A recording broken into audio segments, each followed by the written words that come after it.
Hi everyone, you are watching BL Story of Love. This is a story about an Omega who once decided that someone else's prison cell was better than his own freedom. The story of a younger brother who paid with his own body for a mistake he made. Watch this video till the very end because this story is intense, and do not forget to subscribe to the channel to hear more forbidden stories. The narrator's voice explained that everything started long before that night, in a completely ordinary gray district of a big city. The camera seemed to drop down from the level of neon and billboards to the level of cracked asphalt, late buses and warehouses that never slept. Noah Harper was coming back from his shift at dawn when the sky was still dark and the streets were sticky from night rain. He worked in a warehouse with almost no windows, where the air smelled of wet cardboard, cheap disinfectant, and metal racks. Pallets, boxes with medicine, written-off batches of drugs. All of that had become the background noise of his life. Nobody at the warehouse asked too many questions if boxes got lost sometimes, or if the paperwork was filled out a little differently than it should be. He, the younger Harper brother, had once said yes when some acquaintances offered a small scheme. A couple of nights, a couple of boxes with unregistered medicine, a couple of extra envelopes in his pocket. That was how they sold it to him. The scheme turned out not to be small at all. People much higher up were involved, and the police were much closer than he thought. When everything fell apart, Noah felt it before he heard any sirens. People at the warehouse suddenly started speaking more quietly. Their looks became slippery, and the shift manager suddenly distanced himself as if he was afraid to even be seen nearby. That evening, Jamie called him. His older brother's voice was shaking, but holding on. Jamie had always been softer, more trusting, lighter, an Omega who could find something good even in the worst situation, the one the neighbors trusted, the one the supermarket cashiers smiled at, and he was the one who ended up at the station first when the police came looking for Noah. The crooked lawyer spoke dryly, almost tired. The family advisors, distant relatives with experience living on the edge of the law, kept insisting that one of the sons had to end up inside sooner or later, and that it was more logical if it was the one who was never going to become anything special anyway. Jamie listened and nodded, squeezing his fingers so hard that his knuckles turned white, and Noah stood in the corridor and felt his own voice disappear. In the end, it was Jamie who signed the protocol. He took the blame, confessed to organizing the medicine scam. The younger brother at that moment was sitting on a chair in an empty corridor with cheap plastic and concrete walls, and for the first time in his life, he truly understood what the word coward meant. He did not walk into that office, he did not flip the table, he did not shout. He stayed where he was, and that decision cut into him like a shard of glass. From then on, each day for Noah had two parts. In one, he was relatively free. Went to a new job, lifted boxes, counted shifts, paid for a cheap room and food. In the other, he lived inside someone else's cell. Wherever he was, in his head there was always that empty sound of a prison corridor, the footsteps of guards, muffled voices behind doors. Every breath felt stolen from the one who was sleeping on a metal bunk instead of him. He went to visit Jamie. He waited for his brother's name to be called in the visitor's room, where the air smelled of burnt coffee, disinfectant, and strangers' tears. Through the glass, he saw his older brother, thinner, with sharpened cheekbones, tired eyes, in a gray uniform that sat looser each time. The heavy phone in his hand, short minutes when they could talk without looking each other in the eye. Noah clung to tiny things, to the way Jamie still tried to smile, to the tiny playful note in his voice when he asked about the weather, about the neighbors, about how things are out there, on the outside. But underneath that rough attempt to act normal, Noah heard something else: compressed fear, helplessness, the silence of nights when the cell walls felt too close. The family had moved even further away. His mother almost never picked up the phone. His father spoke briefly, economically, always staying on the side of, "It just turned out this way." You could hear their logic easily. One son went to prison, so the threat left their house. Nobody asked how exactly it had happened that Jamie ended up inside instead of the one who actually started it all. The whole district lived by its own rules. Here, it was normal that sometimes someone does time. Neighbors shrugged when the conversation turned to prison. Someone sympathized. Someone whispered that it's his own fault anyway. Noah felt like he was breathing in someone else's body. Every walk down the street, every trip to the store, every laugh at the bus stop felt like it was taken on credit. News about the prison came in pieces. From official reports, from conversations with other inmates' relatives, he met on the way to the gate. They discussed transfers, security levels, stories of someone being beaten, moved, thrown into solitary. Their voices were full of exhaustion and bitter hope for a miracle. At some point, a new name appeared in these conversations, a name that seemed to make the air heavier. The new warden of the maximum security facility where Jamie was held was called Damian Hayes. At first, they spoke about him officially, an effective manager, an alpha who knew how to impose order in the most problematic institutions. Later, in half-whispers among themselves, tough, uncompromising, the kind who does not negotiate with criminals. People said that after his arrival, old schemes disappeared, escapes dropped, but the tension grew. The old prison gangs were furious because their usual loopholes were gone. At one of the visits, Jamie said that inside, things really had changed. More searches, more inspections, louder shouting in the corridors. The weaker ones found themselves under even more pressure. In the cell where he had tried to hold on to his quiet corner, the noise became unbearable. There was not just fear in his voice now, but the exhaustion of a man driven into a corner. Noah listened and understood. This was not a story about just wait it out and it will calm down. With Hayes in charge, time for people like his brother was shrinking, not stretching. Prison stopped being a place where you could quietly serve your sentence and became a boiling pot where the weak were either broken or used. On the way back, that day when the visit was especially short and heavy, he walked slowly. Rain started again, soaking his shirt collar. By the gate, next to the metal frames in the guard booth, a small group of people had already gathered, some waiting their turn, some standing around smoking, talking. Noah was about to pass by when a fragment of conversation reached him. Two men stood a little aside under a canopy. One looked like someone who had been circling the prison system for a long time. Dark jacket, closed expression, fast, sharp eyes. The second was younger, in an expensive coat, nervously rolling a cigarette between his fingers. The older man's voice was low, almost a whisper, but Noah still caught the main thing. If you know what to offer, you can make a deal with Hayes. Not about freedom, no, he is not stupid, but about a transfer, about protection, about accidentally softening the conditions for one inmate. That alpha does not care about cash, they said. He is paid well enough upstairs, but everyone has something they pay attention to, their own weaknesses, their own habits. You do not bargain with him in papers, the older one said, and there was something predatory and experienced in those words. You bargain with what really has value in a place like this. The younger man laughed nervously and asked what exactly he meant. The answer drowned in the hiss of rain and the honk of a passing car, but the meaning still seeped through. In this world, bodies were often the price. Other people's, your own. It did not matter. Noah stopped half a step, not reaching the bus stop. His heart slammed against his ribs. His breathing stumbled. He did not want to hear more, but his brain clung to every word like to the only thread. He had no money, no connections. The Harper name, just a couple of years after the older brother's arrest, meant nothing to anyone. No political weight, no influence. All he really had was his Omega status, a young body nobody had ever really seen as a product, simply because he had learned to stay in the shadows, and guilt swollen so large it felt ready to tear him apart from inside. The thought did not flash up immediately. First came panic. No, not this. Then, a desperate rejection of the idea itself. Then, emptiness, and inside that emptiness, very clearly and very calmly, stood the knowledge. He had no other resource. If he wanted to get Jamie out alive, at least until the end of his term, he would have to throw everything he had onto the table. Himself, he stood in the rain until the smoking men finished talking and went their own ways. Water was running down his collar, soaking the fabric to the skin. The world around looked as usual. Cars passed, a door slammed somewhere. Someone cursed at a taxi.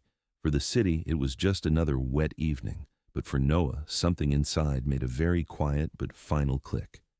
"If I have to, I will walk in there myself," flashed through his mind, and the thought almost made him sick. For the first time, he pictured himself on the other side of the gate not as a visitor, but as something to trade, as a body that could be offered in exchange for safer conditions for his older brother. And the worst part was that the thought did not feel insane. It felt logical. He turned and walked towards the bus stop, feeling every step echo in his chest. Ahead of him were a sleepless night, attempts to convince himself he was still looking for another way, and endless what-ifs. But deep inside, in the place that had once stopped him from walking into that office and had let his brother go to prison instead, the decision now was too clear. At some point, he would end up in Damian Hayes's office. The next few days after that conversation at the gate turned into a thick, sticky swamp. Outwardly, his life hardly changed. The same shifts at the warehouse, the same bus home, the same lines in the cheap supermarket. Inside, everything was different. Every morning he woke up with the feeling that somewhere far away an invisible timer was ticking, counting down to the moment he would be standing in front of Damian Hayes's desk, whether he liked it or not. He did not run there straight away. At first he tried to pretend he could still change his mind. Again and again he played through other options in his head. Find a better lawyer, talk to some friends of friends, raise money to stuff it into the right window. But every time he mentally walked these paths, they dead-ended. The Harpers had no influence and no resources. Their name meant nothing at any level, except for the level of tired neighbors shrugging. Yes, that happens. Fragments of rumors about Hayes floated up in his mind.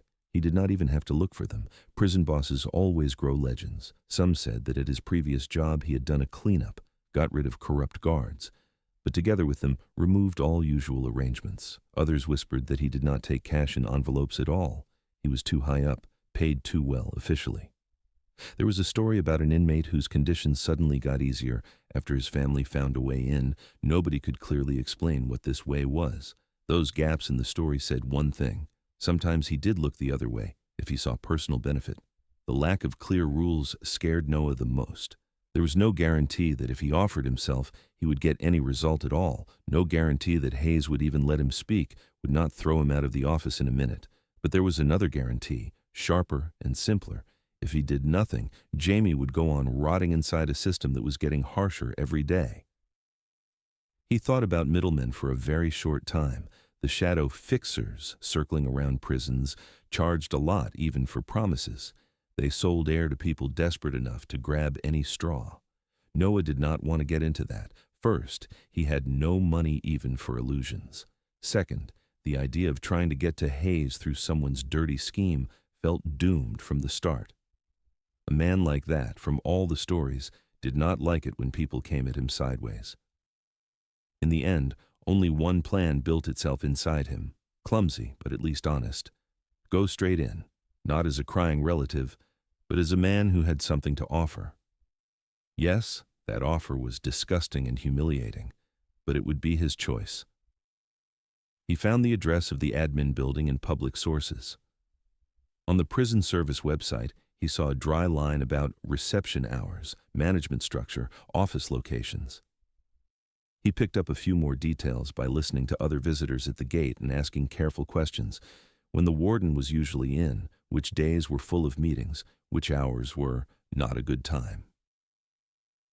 In the evenings, he sat at an old table in his rented room, staring at his turned-off phone, and walked that route in his head again and again. He would stand up, put on his jacket, walk to the bus stop, ride to the outskirts, go up to the gray bulk of the prison, show his papers at the checkpoint, demand a personal audience. Every internal rehearsal ended the same. At some point he turned around and went back. In reality, he sat still, but inside, he deserted over and over. At some point it became unbearable. The cowardice that had once cost Jamie his freedom was raising its head again. Noah caught himself starting to hate his own reflection. Pale face with guilt rooted in it, eyes that avoided looking straight. Either go or stop pretending, flashed through his mind, sharp and cruel. That simple thought became a turning point. The day he finally chose was strangely ordinary. No storm, no special news. In the morning, he worked a shortened shift, having told his boss in advance that he had family matters. Then he went home, stood under the shower a bit longer than usual, as if hot water could wash off the sticky anxiety. He spent a long time choosing what to wear, even though he knew the warden would hardly care. Still, it was the only thing he could control. In the end, he put on a clean but simple shirt, dark jeans, an old but neat jacket. No bright colors, no loud details. He wanted to look as harmless as possible and as suitable as possible. That thought made his skin crawl. The road to the prison, which he had traveled many times, became a countdown that day. Every traffic light was a breath. Every bus stop, every braking and starting was a heartbeat. Outside the window, the districts changed, from more lively ones with shops and cafes to those where windows were fewer and fences higher. He noticed how the air changed. In the center, it smelled of petrol, chain store coffee, fried fast food. The farther the bus went to the outskirts, the stronger the smell of raw concrete, damp earth, cheap canteens became. Somewhere far off, even before the prison itself appeared, there was that specific note, a mix of disinfectant, cold metal, and something sour, human. It was hard to confuse it with anything else. The gray fortress of the prison grew step by step. First the fence, then the towers, then the solid bulk of the admin building. Noah got off at the final stop and just stood there for a while, looking at it. If he had not had a goal, he would have turned back right there. The building pressed down on him by its very presence. Dead windows, rows of bars, no sign of warmth. The checkpoint greeted him with a line. Several people were already standing at the metal detector, holding clear plastic bags with parcels. In one bag, he could see homemade pies, in another books, in a third, neatly folded clothes. One thing showed on every face, helplessness and hope, squeezed tight together. Noah walked up to the little window where the duty officer sat and felt the cold spread inside him. The words he had rehearsed suddenly sounded ridiculous. Still, he said them. He needed a meeting with the warden, not as a relative for a usual visit, but for a personal matter. The skepticism in the officer's voice was almost physical. He put the paper aside, looked over the top of the glass, held his gaze a little longer than necessary. It was all there. Tiredness, annoyance at extra work, and a faint mockery of those who still believed they could make a deal. With the warden, no appointment, the intonation was so expressive that extra words were not needed. Noah nodded, feeling his cheeks heat. He did not explain, did not mumble about his brother and the situation. He repeated that it was personal and not something for the phone. It sounded almost comical in that setting, but those words carried his last attempt to keep at least some control over what he was going to offer. Then came the formalities. Passport, data check, questions about any criminal record or supervision. Each clarification felt like a small needle. Before he could go through the frame, he had to empty his pockets, leave phone, keys, even his belt. The metal detector beeped when he stepped through, and one of the guards patted him down, rough but not particularly aggressive. Just part of the routine humiliation every visitor went through here. He felt like he was being slowly dismantled. His documents stayed with the duty officer. His phone lay in a tiny numbered locker, his things in a plastic tray. At each step there was less of him, as if by entering the system he was automatically losing parts of himself. All that remained was his body and his voice. When the formalities were over, they left him standing by the wall for a few minutes. During this time, the duty officer called someone, speaking in short, clipped phrases. Noah tried not to listen, but still caught single words. Visitor without appointment, personal matter, relative of inmate, says it's important. Every third word carried the same doubt. Would the warden allow this at all? Finally, a guard waved at him to follow. They walked out of the general reception area into a narrower corridor. Here, it was quieter. The smell changed. Less sweat and cheap coffee, more metal, plastic, and paper. This was no longer the place for tiers and parcels. This was the business level of the prison. They passed several doors with plaques. Regime Department, HR, Legal. Behind each closed door, there was its own small world where someone's fate was decided on paper. Each step echoed dully in Noah's head, like a drum. The corridor was long, with high ceilings and dull light that made the walls look even dirtier gray. At some point, the guard turned into an even narrower corridor. No people with bags here, no random visitors. The walls were cleaner, the floor more polished, neutral paintings and framed diplomas hung on the walls. The silence here was different. Heavy, controlled, like in offices of people used to deciding, not obeying. The guard stopped at a door with a sign, Warden. Next to it was the secretary's desk, a young woman in a strict suit sorting papers and marking things on her monitor at the same time. Her scent was a mix of light, expensive perfume and the metallic taste of constant tension. Noah felt his throat go dry. Here, in this corridor, there was nowhere left to retreat.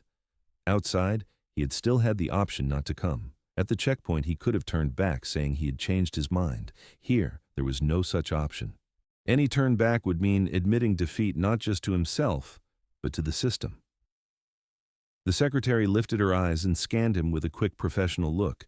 There was no sympathy there, only automatic filtering. Is this man a threat? How important is he? What will she have to explain to her boss? Noah voiced his request again, for the third time that day, for a personal meeting with the warden. He did not say right away what he wanted to talk about, only stressed that it concerned an inmate and could affect his behavior and safety. She listened dryly, almost without emotion, then sighed and reached for the internal phone. A few short phrases in the receiver added up into a simple meaning for Noah. Visitor without appointment says it is important, relative of so-and-so. In response, he could only hear low mumbling, but he saw the secretary's lips twitch slightly, a reaction to what she heard. "Wait," she said as she hung up. They pointed him to a hard chair by the wall. Noah sat down, put his hands on his knees, trying not to squeeze his fingers too tight so they would not cramp. The empty corridor suddenly felt too long. Every rustle behind the doors, every footstep in the distance sounded like an alarm. Time stretched, minutes turned into something thick that he was stuck in. He caught himself on a strange thought that made everything inside him clench. For the first time in a long while, he could not see beyond that door. Usually, his anxiety spread wide. What if Jamie got sick? What if they moved him? What if there was a riot? Now the future had shrunk to one narrow rectangle of wood with a plaque and the man behind it, whom he had never seen. He had no script for after. In his plan, there was only this: walk in, offer himself, hear the answer. What would happen if Hayes refused, if he laughed, if he threw him out? His mind refused to draw that picture. What would happen if he agreed was just as blurry. The thought, I do not have a life after this conversation, came quietly, without drama, but it burned his chest for a second. Noah took a deep breath, trying to steady it. The corridor smell, paper, metal, neutral detergent, hit harder. He sat there listening to phones ring in neighboring offices, to someone curse softly over a pile of folders, to doors clicking shut. All of that was part of a mechanism that decided every day whose file to add a line to, whose punishment to cancel, whom to move to a different cell. And somewhere inside that mechanism, a small movement had already started. The secretary had said a few words into the receiver, the warden had answered, and now the system was deciding whether to let another man inside, a man ready to offer the only thing he had left in exchange for someone else's safety. The secretary picked up the phone again, answered briefly, nodded to herself, and looked at him. Her voice still carried no sympathy or hostility, only working dryness as she said that the warden would consider his request and make a decision within the next few minutes. For Noah, it sounded like a sentence delayed for a couple of breaths. He understood there was no way back now. Everything his life had managed to accumulate by this point had shrunk into this single expectation. The door opposite stopped being just wood and metal. It became a border between a man who could still pretend to be free and a man who had once voluntarily stepped into someone else's game without a contract and without a way to take it back. Damian Hayes's office turned out not just to be a room in a prison, but a separate ecosystem of power. Noah understood that even before the door closed behind him. The first thing was the feel of space, no cramped desks piled with papers like in other offices. The room was wide, stretching towards a window that showed only a strip of gray sky and the top of a concrete wall. No view of the city, no sense of horizon, just the closed geometry of the institution. Between the door and the massive desk, he had to walk several steps across a perfectly clean floor. The surface softened his footsteps slightly, swallowing the sound, as if the room itself disliked unnecessary noise. It was silence not of comfort, but of control. The desk stood like a barrier, dark wood, heavy, without fancy carving, with a top thick enough to use as a shield.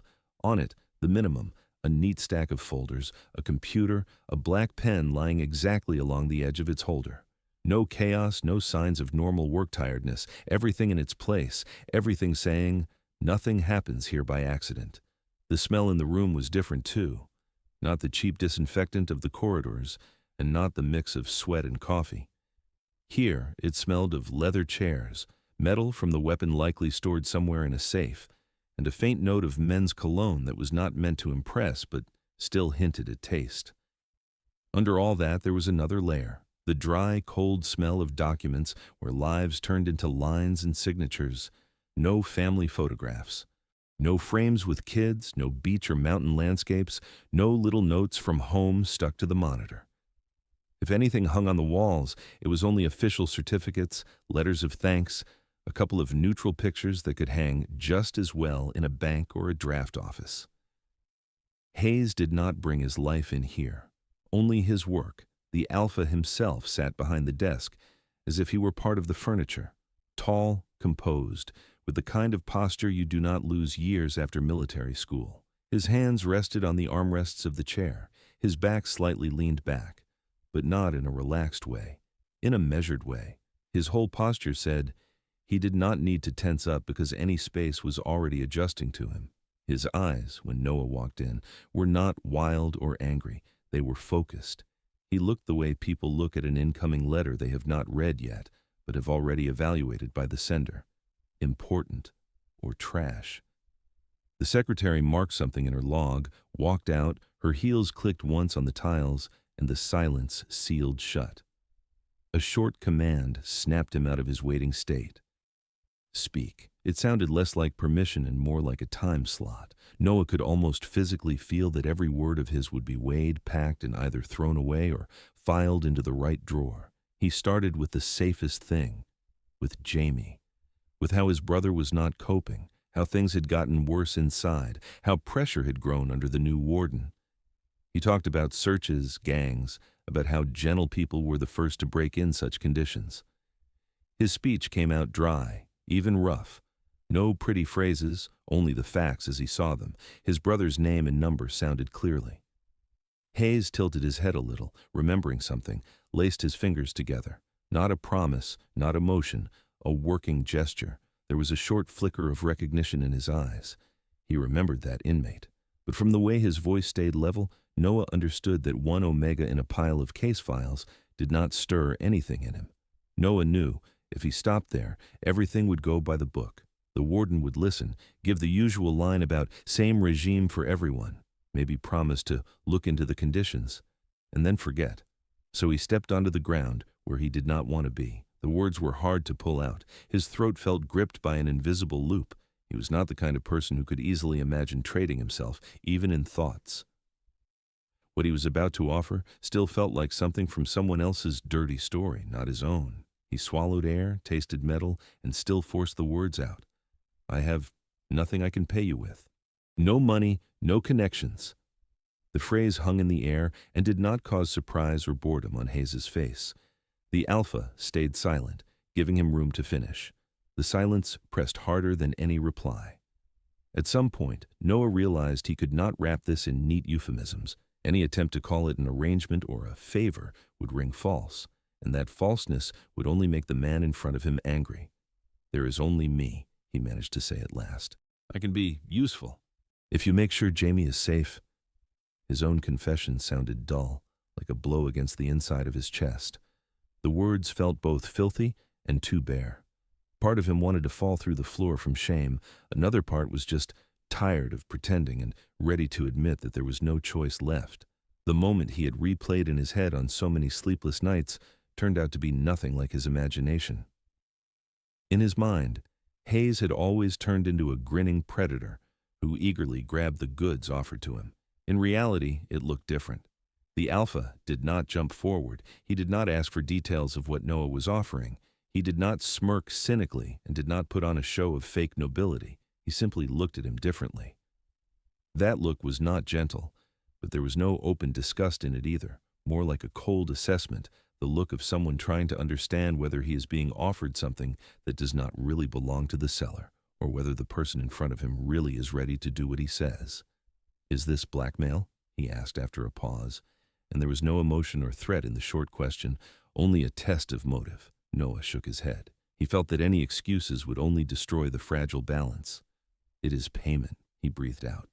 "For the fact that I should have been the one in there, and he is." He did not repeat his brother's name. The small tick in the warden's jaw was enough to show the information had landed. Hayes had heard that he was not dealing with just another relative trying to bargain for softer conditions. He was looking at the one truly responsible. A strange, thick silence settled in the office. Every breath sounded too loud. At the edge of his hearing, Noah caught the faint hum of the air conditioner, the tiny creak of leather when the warden shifted slightly. Everything else stopped. No explicit terms were spoken, but the bargaining had already begun. Noah felt his footing disappear. In the position he had put himself in, there was no such thing as refusing with dignity.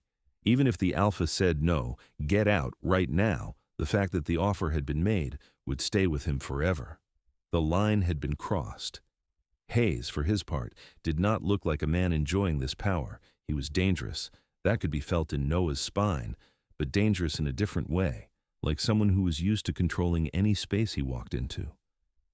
There was something in Damien's gaze behind that rough tiredness. Years of practice in seeing where people lied to him, where they tried to play on pity, and where they really did what they believed was inevitable. Right now, in front of him stood an Omega who was not decorating his sacrifice with pretty words. He did not pretend to be a saint, did not cry, did not swear every second phrase that he loved his brother more than life. He spoke briefly, sometimes harshly, stumbling over awkward syllables, and that perhaps was what decided everything. Damien Hayes did not see yet another well-calculated attempt to trick him. He saw a man eaten alive by guilt, clinging to the only way he could find to ease it, even if that way smashed what was left of his self-respect. The decision happened without any big gesture or pathos. He did not say, "I agree," out loud. He did not pronounce any formula to seal the deal in words. At some point, the tone of his order simply changed. There was that one note in his voice that made the air in the room heavier. "Stand up." The tone was not sharp, but it allowed no discussion. Noah got to his feet, feeling his legs go weak for a second. Even then, no direct phrases were spoken between them about what exactly he was agreeing to and what he refused.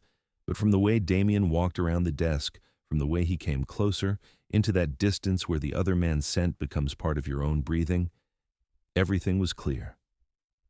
The night that followed did not look like anybody's teenage fantasy. No music, no candles, no declarations, but there was also no pure violence, where one side breaks the other completely and the second can honestly tell himself, "I did not choose this."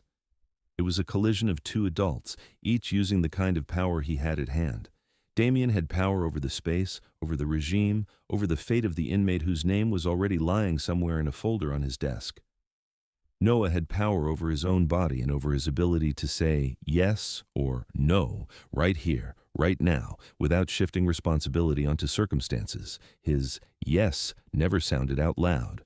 It was in the way he did not pull back at the last moment, even though everything inside him screamed, "Run," in the way he let someone else's hands take what he had always thought of as his last line of defense, in the way he himself took one step toward, not out of desire, but out of understanding. This step is the price. It was awkward, strange, at times painful.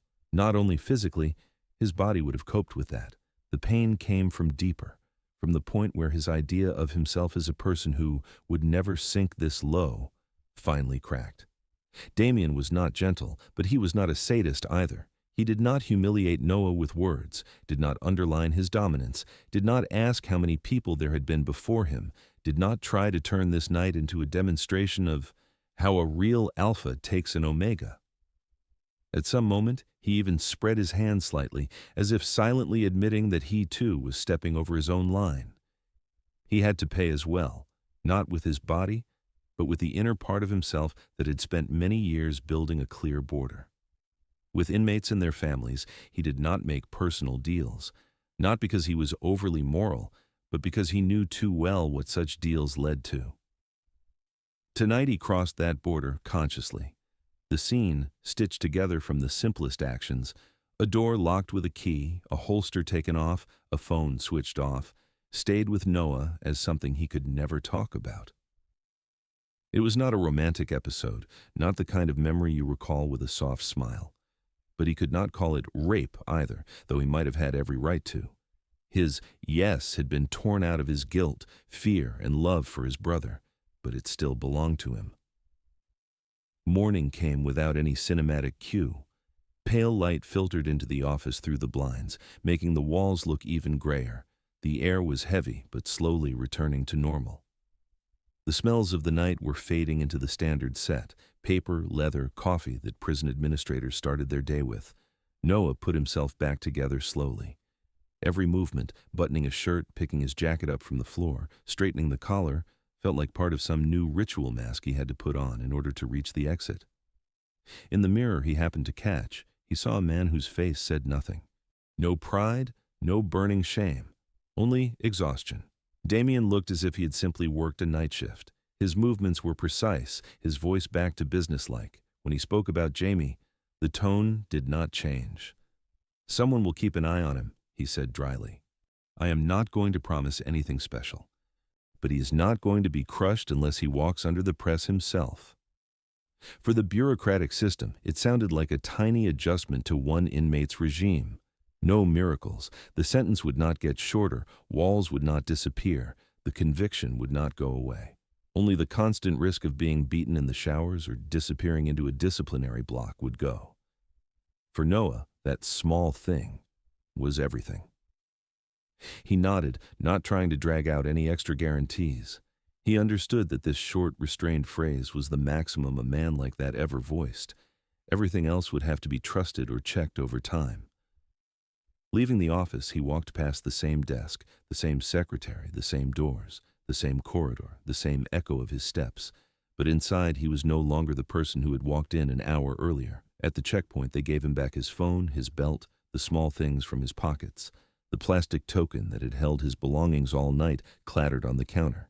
The duty officer's gaze slid over him without stopping.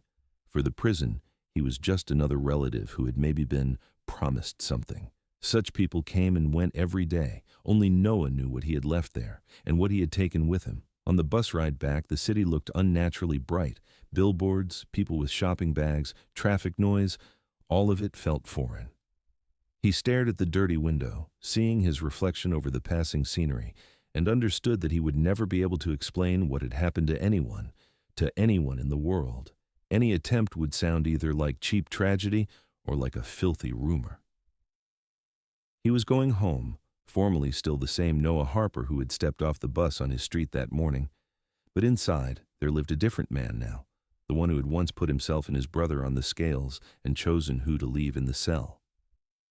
And that night, heavy as its own separate charge in his invisible case file, would never disappear from his personal sentence. For a while, life really did move by inertia, like a badly pushed pendulum that still swings long after the initial shove. Noah went back to the warehouse almost on autopilot. The night shift met him with its usual mix of smells: cardboard, dust, cheap coffee, the metallic tang of old racks. The trolleys squeaked as before. The scanners beeped in the same rhythm. His coworkers gave him quick nods, not asking questions.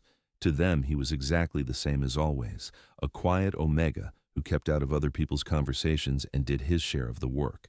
He clung to that normality like to a life ring.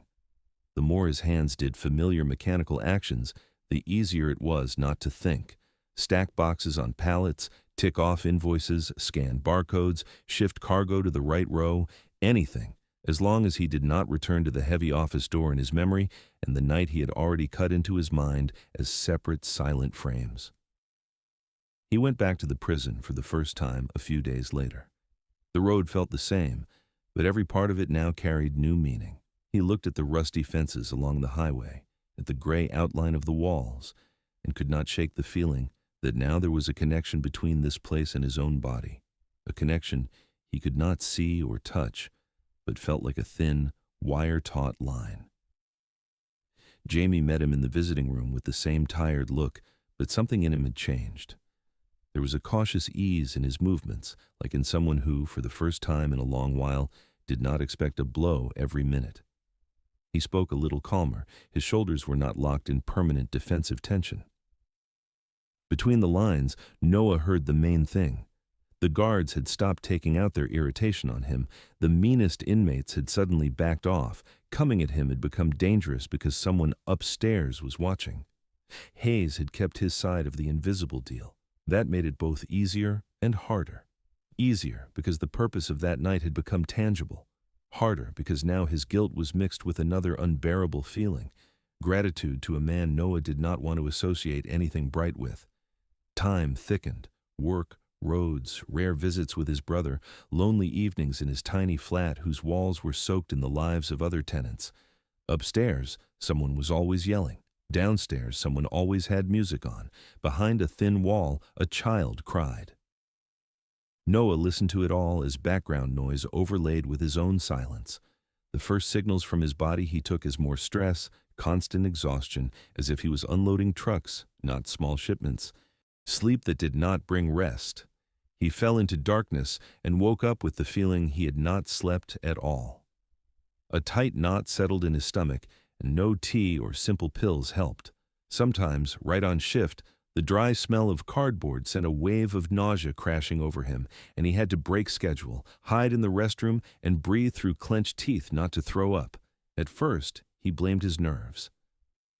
"I will get through it," he told himself stubbornly, wiping cold sweat from his forehead. In an Omegaverse world, phrases like that are rarely true, but they help you hold on for a few extra days. The delay came as a fact he could not look away from. The calendar he had barely glanced at before suddenly became the center of the page. 1 day, 2 days, 3. Inside him, the explanation he knew from biology classes and quiet talks with other Omegas rose up, and he pushed it away. Not now. It cannot be me. It was not supposed to happen. He bought a test at the pharmacy without lifting his eyes. The small box felt indecent in his hands, though the pharmacist did not even flinch.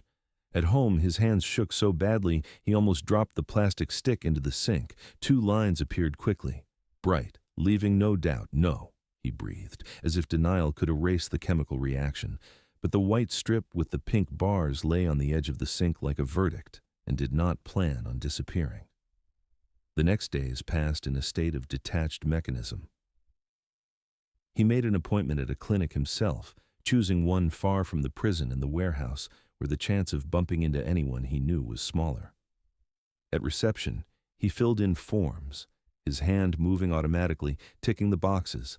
The doctor handled him as one of many. A short exam, an ultrasound, dry questions. Pregnancy confirmed sounded as casual as "no fever," no dramatic pause, just a medical fact. Noah sat on the chair with his hands pressed to his knees and felt the world tilt around him again.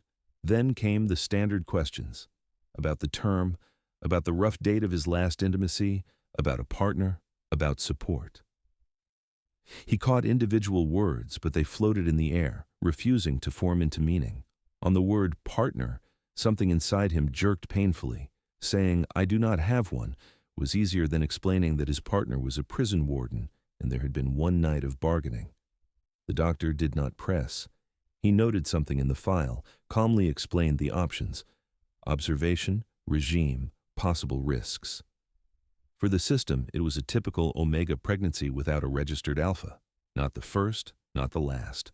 No one but Noah cared how much this life had cost. When he left the clinic, fine rain was already starting outside. The air was wet and heavy, the smell of asphalt mixed with the breathing of the city.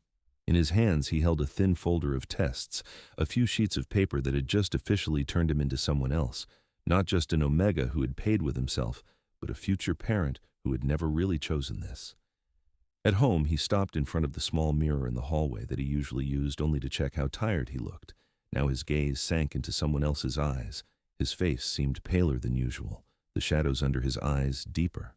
His belly was still flat, No visible changes yet, but the knowledge of what was happening inside already burned through his skin. He braced his hands on the sink, leaned forward, and breathed out quietly, almost soundlessly. What have I done? His guilt, which until now had circled one center, Jamie, turned into a complex system. That night was no longer the last page of his payment, it was only the first. Now there was another invisible participant in the equation. It was no longer just about the brother serving time for his mistakes, and not just about the warden he had made a deal with. A new human being was growing inside him, someone who knew nothing about guilt, deals, or prisons. The thought of telling the child's father looked both right and deadly. On the one hand, in any normal world, an alpha should know about his offspring, should share responsibility, or at least have the chance to be involved. On the other hand, Noah's real world had never been normal. He knew too well how the system around him worked. A prison warden had connections, power, legal machinery. If Damien ever decided that the child should be with him and not with an unstable, poor Omega, it would be settled fast. A few papers, a couple of hearings, carefully chosen phrases about the best conditions for upbringing, and Noah would be left with nothing. They had already taken his brother away once, first through lawyers, then through judges. He did not want a repeat of that, and now the price was even higher. Deeper still sat his shame. To admit this pregnancy to Hayes, he would have to name out loud what he had done that night. Not as some abstract sacrifice, not as a polished legend of saving a loved one at any cost, but as a concrete fact. He walked into the warden's office, offered himself, and got in return not only safety, but a child. With every day that thought grew heavier. Noah ran through possible conversations in his head, and in every version the words broke in the middle. "I am pregnant with your child" sounded like a line from a cheap drama, not something he could bring himself to say. He chose the hardest path: silence. Pregnancy alone meant not just physical load and risks, it meant constant juggling of fears, fear for himself, because any complication could be missed if he put off going to the doctor, fear for his brother, because every piece of news from the prison now came through the thought, what if I end up in hospital and cannot visit him? Fear for the baby, because no one but him held this child in their mind as a priority. The nausea at work grew worse. His coworkers started giving him sideways looks when he slipped out for a breath of fresh air for the third time in a night. One of the guys on shift joked half seriously that Noah had gotten soft like he's out partying every night. Noah pretended not to hear. The last thing he needed was rumors and questions. The prison trips now came with a new heaviness in his body and in his thoughts. The hard benches in the waiting room were more uncomfortable, the air thicker. He looked at Jamie and caught himself constantly counting in his mind. How many months until the birth? How many visits before his belly showed? How many more times he could hide everything under loose clothes? His brother really was better. Sometimes he even allowed himself a weak smile. Noah heard a bit of his old softness return to his tone, the one that had disappeared in the first weeks after the arrest. It was a direct result of someone else's decision, someone else's power, another nail in Noah's conscience. One day, leaving the prison earlier than usual, he did not go straight to the bus stop. Instead, he stopped at the edge of a patch of wasteland from where the gray mass of the wall was especially clear. It did not rise like a skyscraper, but as a heavy, solid line, continuous, without windows, with no hint of life. Barbed wire ran along the top, and the dark shapes of guards moved slowly in the towers. In his hands he still squeezed that same thin folder of test results. The paper had gone slightly soft in the damp air, the edges curled a little, but he did not let go, as if it were the only physical proof that someone really lived inside him, that this was not just his nerves playing tricks. Behind that wall sat the man he had already betrayed once, first by letting him take the blame, then by not finding the strength to stop it. Behind that wall ruled the man he had made his darkest deal with. Inside, Noah himself, a new participant in this absurd, harsh construction, was slowly growing. He stood looking at the concrete and, for the first time, allowed himself to voice the thought he had been afraid to even think. I dragged more than myself into this. The words dissolved in the wet air without any answer, But from that point on, the chaos inside him stopped being only guilt. It became something bigger, a long chain of consequences neither he nor Hayes had thought about that night. Pregnancy very quickly stopped being an abstract word from a medical file and turned into a heavy, tangible reality that interfered with literally everything. In the first weeks, he still tried to hold on to his old rhythm. Night shift, cold shower in the morning, short sleep in a stuffy room, then clinic, prison, work again. His body endured as long as it could. Then the real trials began. The warehouse that had once just been tiring suddenly became hostile. Heavy boxes pulled him down as if each one was filled with concrete, not medicine. The sharp smell of plastic and dust made the nausea flare. Sometimes Noah literally had to stop in the middle of the aisle, lean his shoulder against a rack and breathe as deeply as his squeezed lungs allowed. Management did not care. The shift supervisor saw only that the Omega was slowing down, taking a couple of minutes too often, and mentally filed him into the same category as all those who messed up the targets.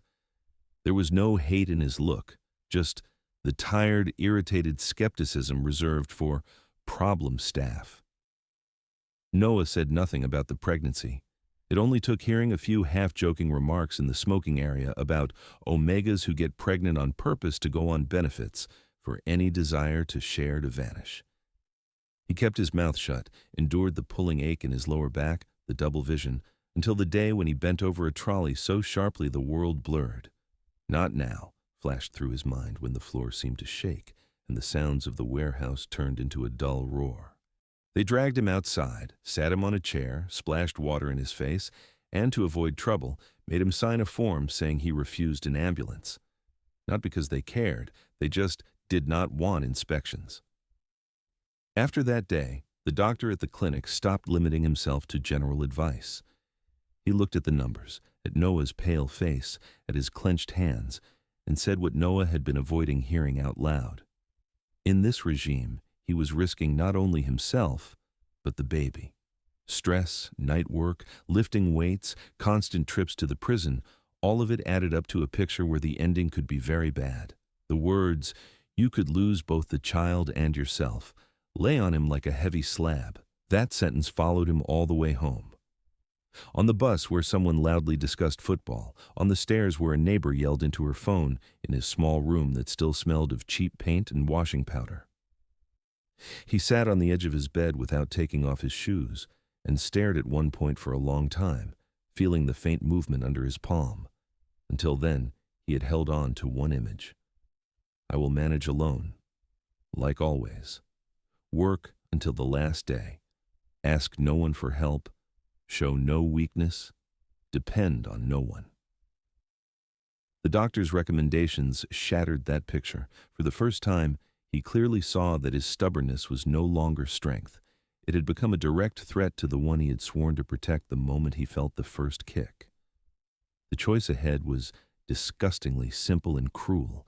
He could go on clinging to the warehouse, to the scraps of his old life, to the illusion of control, and step by step move toward the outcome the doctor had just warned him about. Or he could risk accepting someone's help, anyone's, his parents, who had turned away long ago. Some random charity, that same alpha whose one night with him had started this pregnancy. Any road leading to help carried the risk of exposing the father's secret, but now the scales held more than his shame and fear. For the first time in his life, staying as before meant not just hurting himself, but consciously walking toward losing the one reason he was enduring all this. The decision to leave the warehouse did not come in a single day. It built itself from small things. Another near fainting between the racks, the heavy looks from management, the cold numbers in his file where the doctor had spelled out the risk. At some point, it became obvious that stubbornness had stopped being an asset and turned into a threat. He picked up his phone, scrolled through the contact list that now looked like a graveyard of old ties, and stopped at one name, a beta he had once worked with on unloading jobs, quiet, reliable, the kind of person who never asked extra questions. The conversation was short. Noah did not say the word pregnant, but he asked to borrow an amount that clearly did not fit into the category of make it through a couple of weeks.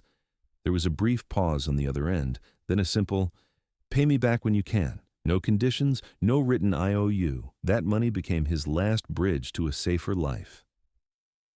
He wrote a resignation letter, sat through the standard scene with the supervisor trying to guilt-trip him and threatening to blacklist him, signed the last papers, and walked out into a gray day feeling like he was leaving not just a job, but an old skin. His new place was a tiny studio on the outskirts, in an old building where the stairwell smelled of damp and someone's soup, and the walls were covered with old ads, but it was quiet outside the windows. At night you could hear only the distant hum of the highway, and sometimes a dog barking. After his previous neighborhood, it felt like luxury. The pregnancy went unevenly. His body did not quickly forgive the old regime. His blood pressure jumped, nausea came at the worst times. Sometimes he woke at night with his heart racing too fast. But compared to what might have happened, it was still no critical collapse. The doctor noted the improvements. His weight had finally stopped falling, his tests were stabilizing. Leaving the warehouse had been the only right move. The nights were still the worst. One of them started like many others. Noah went to bed early, his lower back aching, took a breath and put his hand on his belly to calm himself. The baby moved lazily inside, as if answering. The flat was dark. Only the light from a street lamp drew pale stripes across the room. He woke up from a pain that ripped his sleep in half like a badly struck chord. At first, he decided it was just another spasm. He tried to turn over, to breathe deeper. The pain did not go. It sank lower, became jagged, pulsing. "Not now," flashed through his head as he groped for his phone and realized his fingers were shaking as if he held ice. Calling an ambulance was almost automatic. The dispatcher's voice sounded surprisingly calm against the rising panic in his own head. The time between the call and the siren on the street stretched into an eternity. He had time to think how stupid it must look from the outside. One Omega in a cramped room, a small backpack with a couple of things thrown together, trying not to think that everything might end right now. In the hospital, everything turned into a sequence of harsh frames. White light in long corridors, the smell of antiseptic, the quick steps of staff, hands helping him move from the stretcher to a bed. The doctor's voice was dry but careful as he checked dilation and timing. The words "too early" sounded like a simple fact, something no one could argue with anymore. Labor swallowed all of his exhaustion, all the fear he had been carrying for months. At some point, his world narrowed to one rhythm. Breathe in, breathe out. Pain. A short pause. Pain again. He clung to the side of the bed as if that alone could keep him from falling out of his own life. Somewhere between contractions, a strange thought slipped through. This was probably the moment when people usually called the father's name, begged him to stay close. Instead, the room held only him, the staff, and the roar of his own blood in his ears. Then everything snapped. The world filled with another sound, thin, hoarse, desperate. A newborn's cry split the air like a knife. Noah did not understand right away that this was the voice he had been waiting for. Only when a warm, still, slick bundle was carefully placed on his chest did reality catch up. The boy was tiny, unbelievably light, his face screwed up from the effort of being born. They moved quickly, giving him oxygen, checking his breathing, working with steady hands. An early birth needed attention. But in that first minute for Noah, there was only one thing in the world, the small, stubborn heartbeat under his palm. The name came almost by itself, soft, not echoing Hayes' surname and not directly tied to the Harpers. He did not choose it for fashion, or because he once heard it in a film. It simply rang inside him in that moment, as if it had always been there. A name that did not belong to the prison or to the old family. Something separate. He whispered it under his breath and felt a new note settle inside him, thin but very strong. Responsibility. The first days after the birth passed in a fog. Because he came early, the boy needed observation. They put him into an incubator, hooked him to monitors. Noah could come at set hours, slide his hand through the small opening in the side, and carefully touch the tiny fingers. Every time those fingers curled around his, Noah's heart tightened and expanded at once. The exhaustion was animal. His body ached as if it had been taken apart and put back together. Hormones kept knocking the ground out from under him. One moment he cried from relief. The next, he stared at the endless IV drips and felt fear swallow him whole. But over all of that there ran a thin, steady line, a quiet happiness that was impossible to explain. happiness that the baby was breathing, that his chest rose and fell, even if not always smoothly, that the monitors beeped in the right rhythm. When it came time to do the paperwork, reality hit hard and precisely again. The registrar's office was quiet. The woman behind the desk calmly filled in fields, asked for the child's name, date of birth, address. Noah answered automatically, holding the bundle in his arms and feeling the baby twitch now and then, as if protesting against being written into official forms. Then they reached the line for father. The registrar's pen stopped, her eyes lifted. There was no open malice in that look, only the same cold, tired judgment used on single omegas with babies. "Father?" she asked, as if it were just a formality, but with a shade of curiosity. Noah felt everything inside him tighten. The first name that surfaced in his mind was the very one he had no intention of saying out loud in this room. He pictured it written in that box, pictured how anyone who saw the certificate later could draw the line between the points. The prison, the warden, the omega. "Leave it blank," he said quietly. The registrar's brow twitched just a little. She didn't comment, simply drew a neat dash in the field. The air filled with a mute disapproval Noah had been ready for. He swallowed it without a word, pulling the baby closer.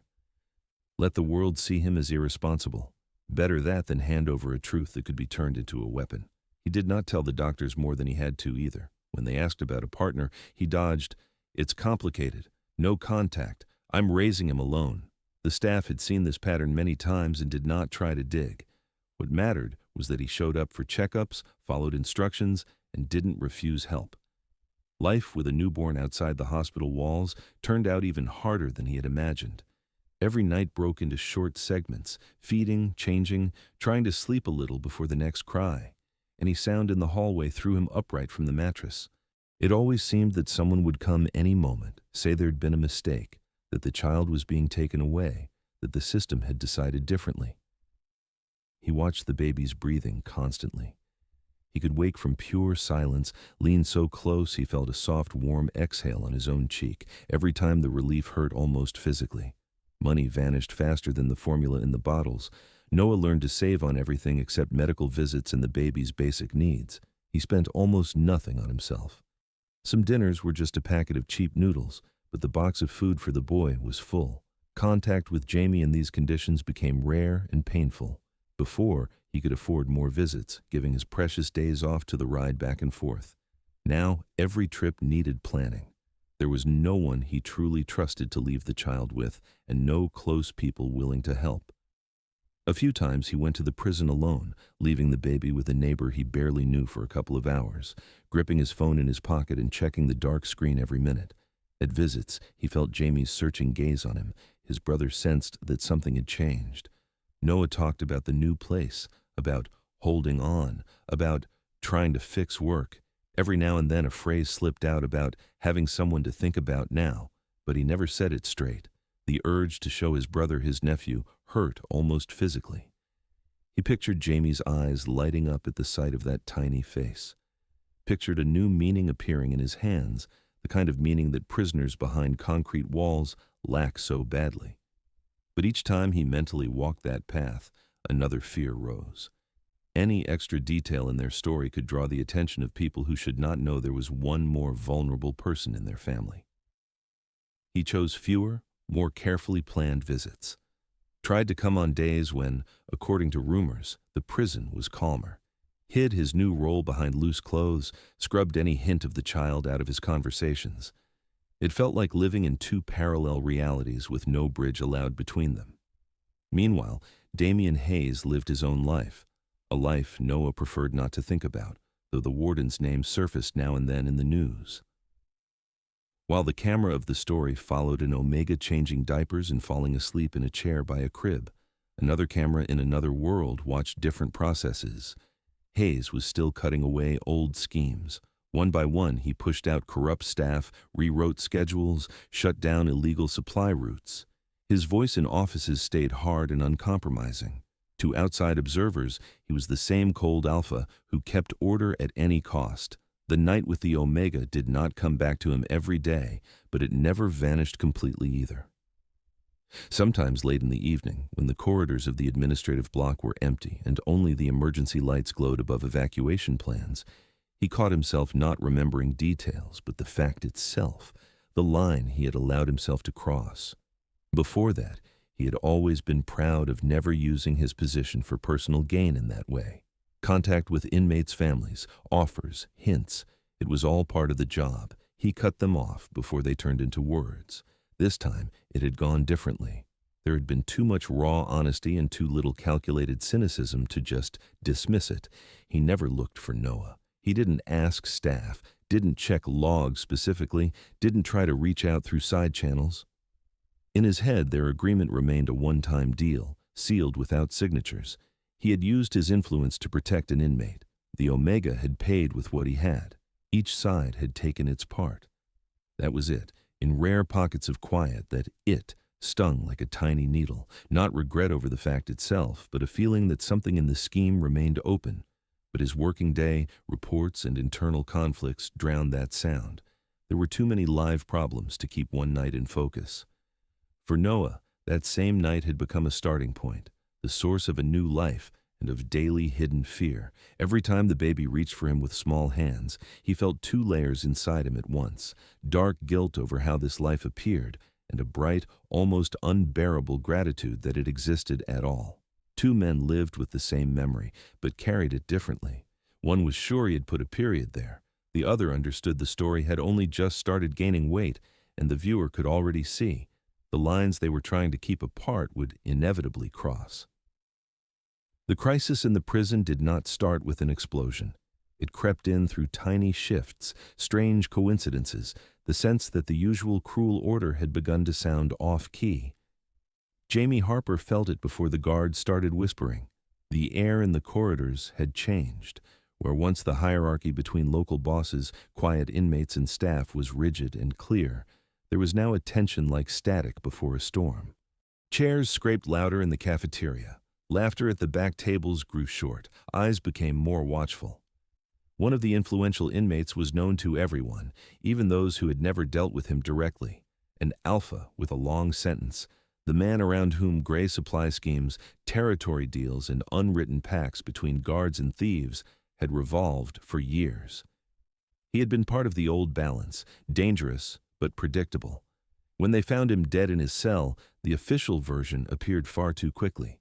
An incident, an unfortunate event, maybe an overdose, maybe a fight, they didn't manage to prevent. The phrases fell like from a pre-printed sheet. Those who lived behind the bars knew. People like him did not just disappear.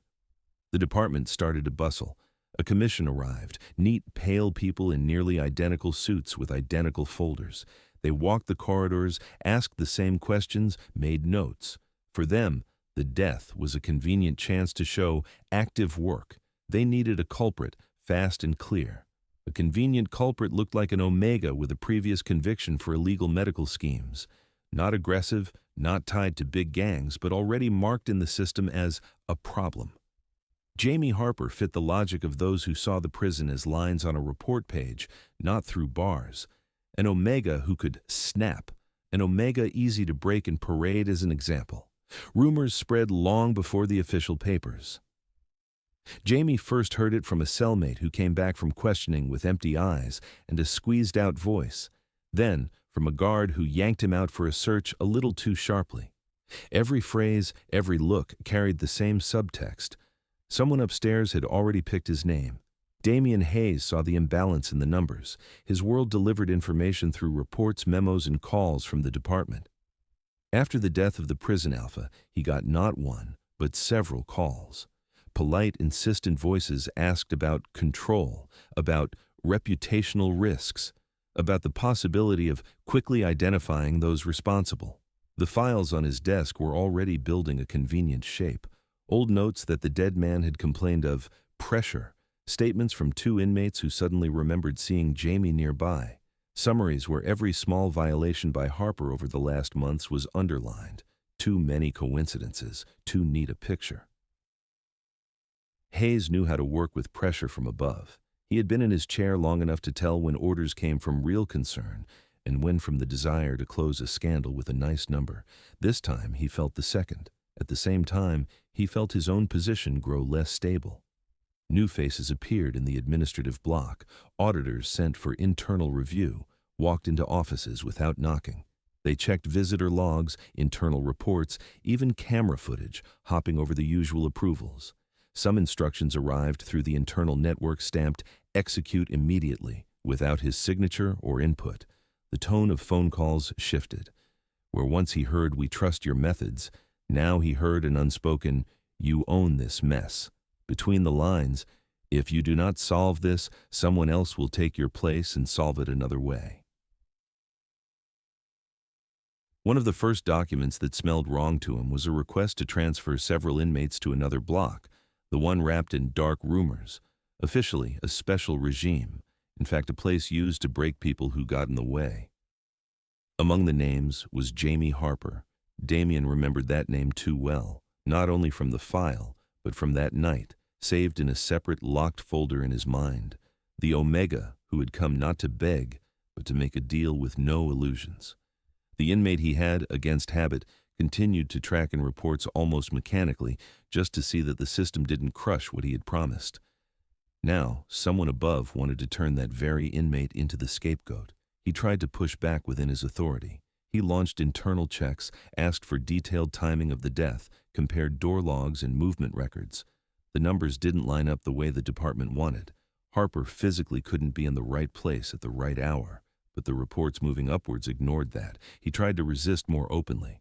On a video meeting, he calmly but clearly said he saw no solid grounds to target that specific Omega. In response, he got the smooth voice of the department head without a trace of surprise. That voice used the flexible phrase they always pulled out to dress up pressure. "We expect a management decision from you that will preserve public trust in the system," which meant find someone to blame, anyone, preferably someone who cannot fight back. The system he had been honestly trying to clean was showing its teeth. This time, it was not only about principles. Any pushback could cost him his chair, and with the chair he would lose the ability to protect those he still believed he could help.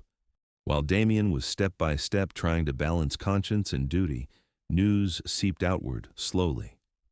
Noah initially missed the strange line in one of Jamie's letters. His brother wrote that it was noisier in the block now, that someone had been taken away and they were looking for scapegoats. The real blow came officially. A cold, neutral notification arrived not as paper, but as a message through the electronic system relatives were forced to use for transparency. In a few lines, it said that, following an internal investigation and to ensure safety and optimal distribution of the population, Jamie Harper was to be transferred to another block. The block number and formal name would have meant nothing to Noah if not for the short extra note from a woman he knew who helped inmate families with paperwork. She wrote him privately, "This is very bad." Outside, his days were still full of diapers, bottles, and sleepless nights. Between feedings, he tried to earn a little online, grabbing any small job. Messages, simple tasks, minor technical work. Every amount looked like salvation. Legal texts in that context felt like something from another world. He tried to understand. Read the rules for transfers, asked questions in forums where families shared their experiences, wrote to the prison support chat. The answers all sounded the same. This is an internal decision of the institution. You can file a complaint with the department. All actions are carried out in accordance with the law. The words gave him nothing. Time was moving. Every time he looked at his son's face, tiny, soft, with hands stretching in his sleep, with random half-smiles, the same dull fear rose in his chest. If something happened to Jamie, the whole chain of choices that had brought them here would finally harden into a sentence. Then, the night with the warden would stop being a personal sacrifice and become just the first link in a chain that saved no one.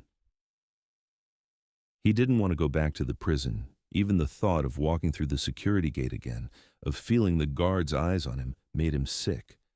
But the news about the transfer made one thing clear. Sitting in his small room and hoping the system would show mercy was the same as watching someone drown and not reaching out a hand. Fear for his secret had been his main break for a long time. he had built a fragile bubble of silence around the child where the father's name was never spoken, even when he was alone.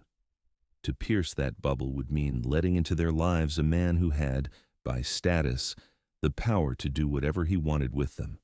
But some fears drown out all the others.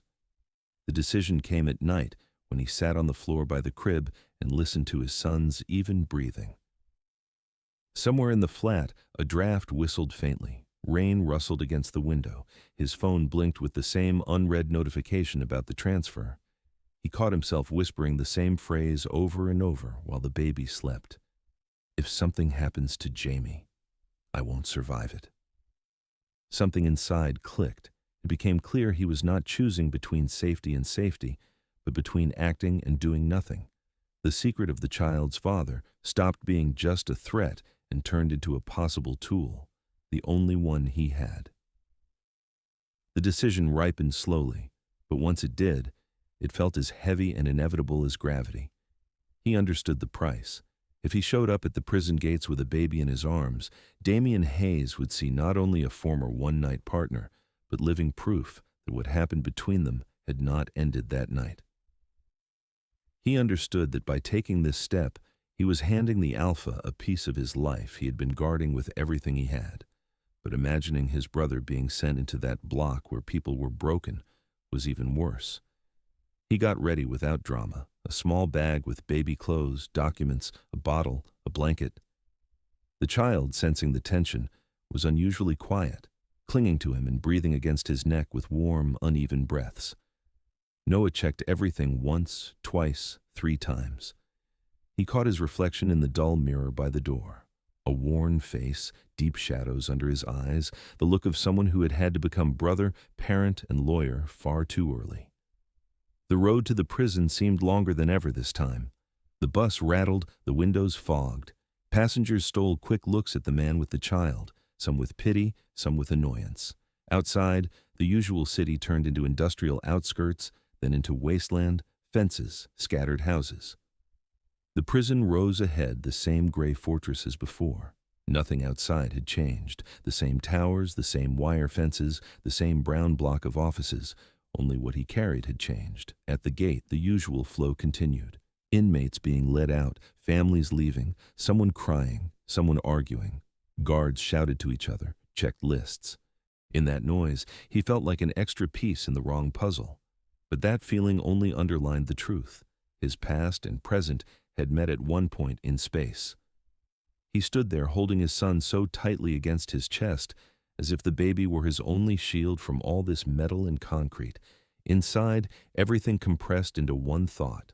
There was no road back.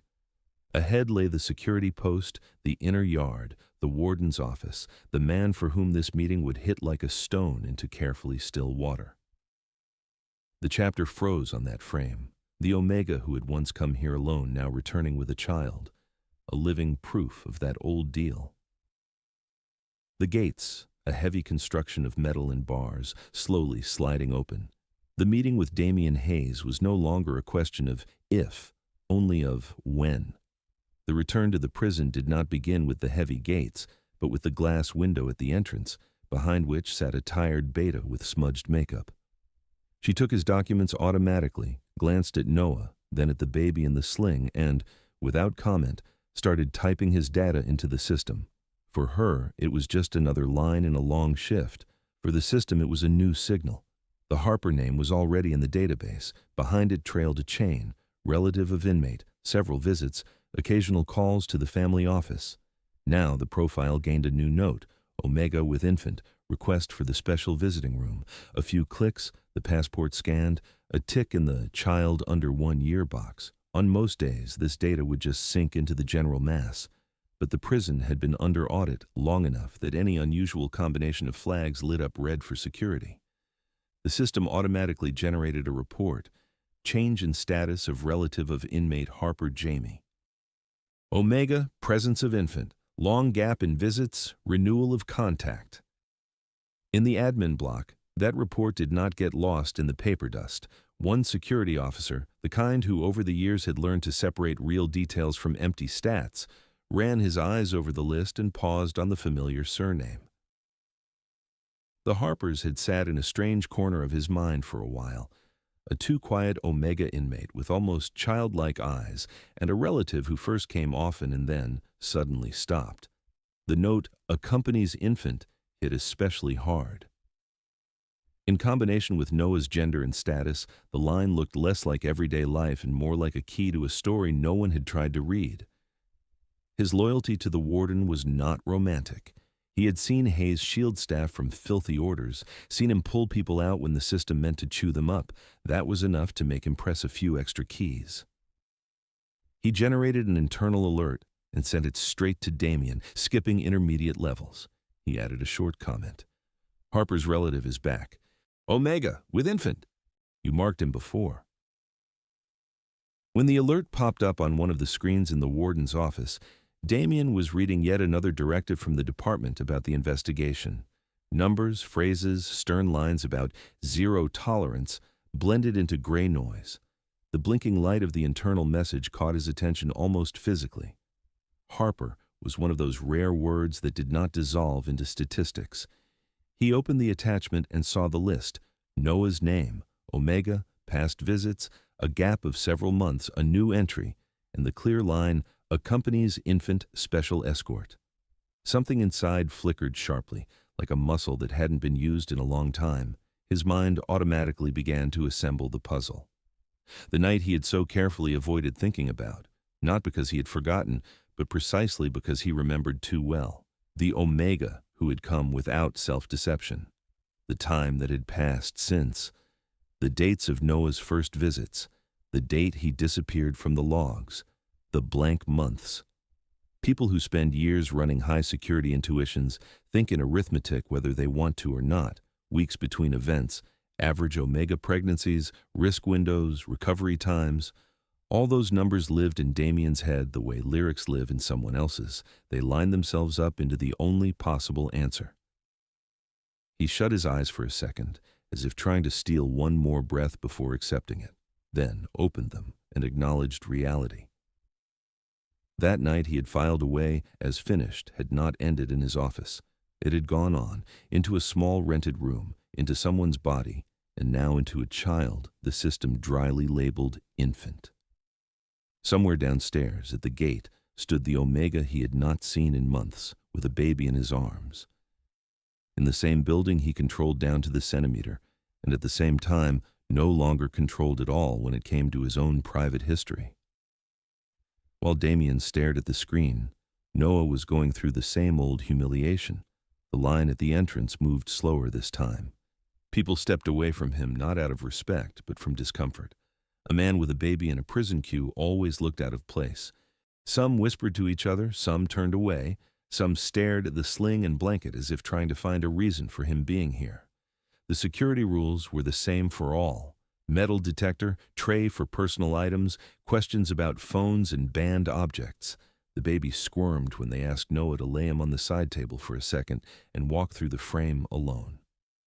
A young Alpha guard with a voice too loud for this space frowned, but seeing Noah's tense face softened his tone. Omegas with infants were not their usual risk group. Every touch of strangers' hands to the baby triggered something primal in Noah. "Don't touch." He kept it on a tight leash. He could not make a scene. Right now he was not a father, but an inmate's relative who had to endure the procedure and get inside. After the search they gave them passes with different colored stripes, one for the adult, one, special, attached to a tiny band around the baby's wrist. On it, dry letters summed up Noah's entire universe. Infant, male, accompanied. The corridors met them with the same hum as always. Too bright light, disinfectant, footsteps on tile. But now there was one new, almost invisible smell cutting through it. Milk, baby skin, cheap detergent with a persistent scent. That smell did not belong in a space used to sweat, tobacco, and metal. A few guards, catching sight of them, instinctively softened their expressions. Some had kids of their own. Some had Omegas at home. They all had the same unwritten rule. You don't take it out on babies, no matter how much everything else grates. But their eyes also showed caution. Any unusual element in a closed system could mean trouble. On the way to the family visiting room, Noah felt every second like a step on thin ice. He did not know what was happening with Jamie at that exact moment, did not know whether Hayes had agreed to see him, did not know how the Alpha would react to the child. The only thing he knew was that there was no turning back now. Even if they sent him away at the door, something irreversible had already happened. The prison had seen him with a baby. That meant the system and its warden would, sooner or later, connect the dots. At the same time, one floor up, Damien did something he had not done in a long time. He finished a document halfway through and pushed it aside like trash he couldn't yet throw out, but no longer took seriously. He picked up the printed internal report about Noah's visit, ran through the words Omega, infant, relative of inmate Harper, again. Irritation he had buried long ago stirred under his ribs, at himself, at the system, at people who thought some decisions had no consequences, at the habit of building harsh principles by night, stepping over them quietly by day, and then being shocked when reality came back carrying what you tried to ignore. By protocol, he did not have to get involved. An inmate's relative had arrived. They would be taken to the family room, given a few minutes at a table under cameras, then led out. There was no official reason for him to be there in person, but nothing about this story had stayed by the book for a long time. He got up sharply, pushing his chair back harder than usual. The papers on the edge of the desk shivered. An employee passing in the doorway stepped aside on instinct. He knew that particular straight line in the warden's stride meant all questions should wait. On the way to the visiting block, Damien caught his reflection in the dark glass of a window. The same silhouette. Broad shoulders, perfectly fitted uniform, hard jaw. Only his eyes had changed. There was a shadow there now, a mix of irritation and something else he was not yet ready to name. He barely heard the noise of the prison. He had lived in that background too long. Orders, metal clanging, distant shouting, doors sliding. All of it was just an ambient track. On the foreground, there was only one point. The room where an Omega sat with a child. A man he had once led into his office for completely different reasons. Noah, meanwhile, waited. The family room for visits with children differed from the regular one only in a few details. Instead of a long row of tables, it had a few separate zones with low chairs. In the corner stood an old but still intact crib. A faded poster of a cartoon animal hung on the wall. It was supposed to create the illusion of a softer environment, but the smell was still prison. The baby, tired from the road and the harsh light, first turned his head, clinging to everything new with his eyes. Then he started to fuss, to whimper quietly. Noah took out the bottle, automatically checked the temperature of the milk, pulled the child closer. His hands moved on learned muscle memory. His head was full of only one thing: say it in time, make a deal in time, buy at least a chance for Jamie. He tried to imagine how he would start the conversation, but his thoughts kept scattering. Every prepared phrase sounded false in his head, too dramatic, too begging, too accusatory. Any wording felt wrong. I'll just say, they want to transfer him. He won't survive it and you know it, he thought, squeezing the bottle until his knuckles went white. I'll say I am not asking for a miracle, just protection. Just that they don't turn him into a scapegoat. He did not allow himself to think about the child at all. That subject was like a bomb with a slow fuse. Touch it too early and it would blow up and destroy everything he had come here for. Time stretched. The clock on the wall ticked too loudly. A few other relatives with scheduled visits were talking in low voices in the far corner. The guard by the door lazily scrolled his phone feed, now and then throwing a glance at the room. When the mechanical lock in the door clicked, the sound cut his nerves like a shot. The silence thickened almost physically while the handle slowly turned. Noah looked up, expecting to see a familiar guard who marched inmates in and out by the timetable. In the best case, Jamie, who might for some reason have been let in early. Instead of a regular uniform with a simple patch, a different silhouette filled the doorway. Black formal uniform with epaulettes, a perfectly fitted jacket, the cold, collected gaze of a man used to the air in any room changing when he stepped inside. Damien Hayes stood in the doorway, and his figure carried the same sense of power Noah remembered from the office. Only now, between them, was not just a desk and an old bargain, but a small body in his arms. For a moment the space seemed to contract. The air turned thick and heavy. The baby, who had been quietly breathing, gave a small squeak, as if reacting to the sudden tension around him. The Alpha, who had filed that night away as a closed page, was looking at an Omega whose return he could still explain by concern for his brother. But seeing a child on his chest, a living, breathing proof that the consequences of that decision were still here, growing and demanding room in his world, no protocol could prepare him for that. The truth they had both been postponing in their own ways no longer fit in reports or inner silence. It walked into the room with him and froze between them like a third invisible participant in this meeting. For the first few seconds, nothing happened. The air just grew denser, like before a storm when the sky is still bright, but you already know there is no turning it back. Noah sat holding the child a little tighter than necessary. His fingers dug into the fabric of the sling until his joints ached, but he could not loosen his grip. Every muscle in his body seemed to know. If he let go of anything, everything would collapse. The lies he had built, the fragile present, the one purpose that had brought him here. Damien stood by the door and did not move. Only one habitual gesture betrayed him. His hand slid to his belt, as if checking whether the holster was in place. Not because he really expected danger from an Omega with a baby.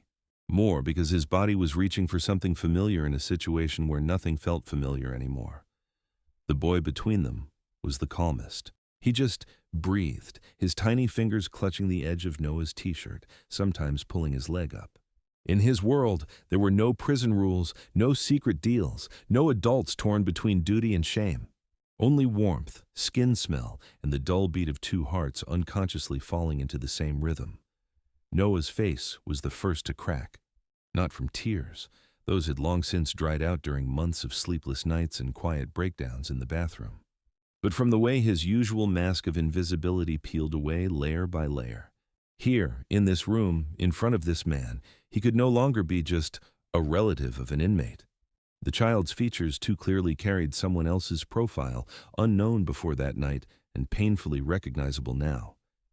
He felt the old wave of panic rising between his shoulder blades, the one that cut off breath and made you want to run even when there was nowhere to run. His mind threw up old patterns. Deny, hide behind sarcasm, change the subject, turn the child away from the Alpha's gaze.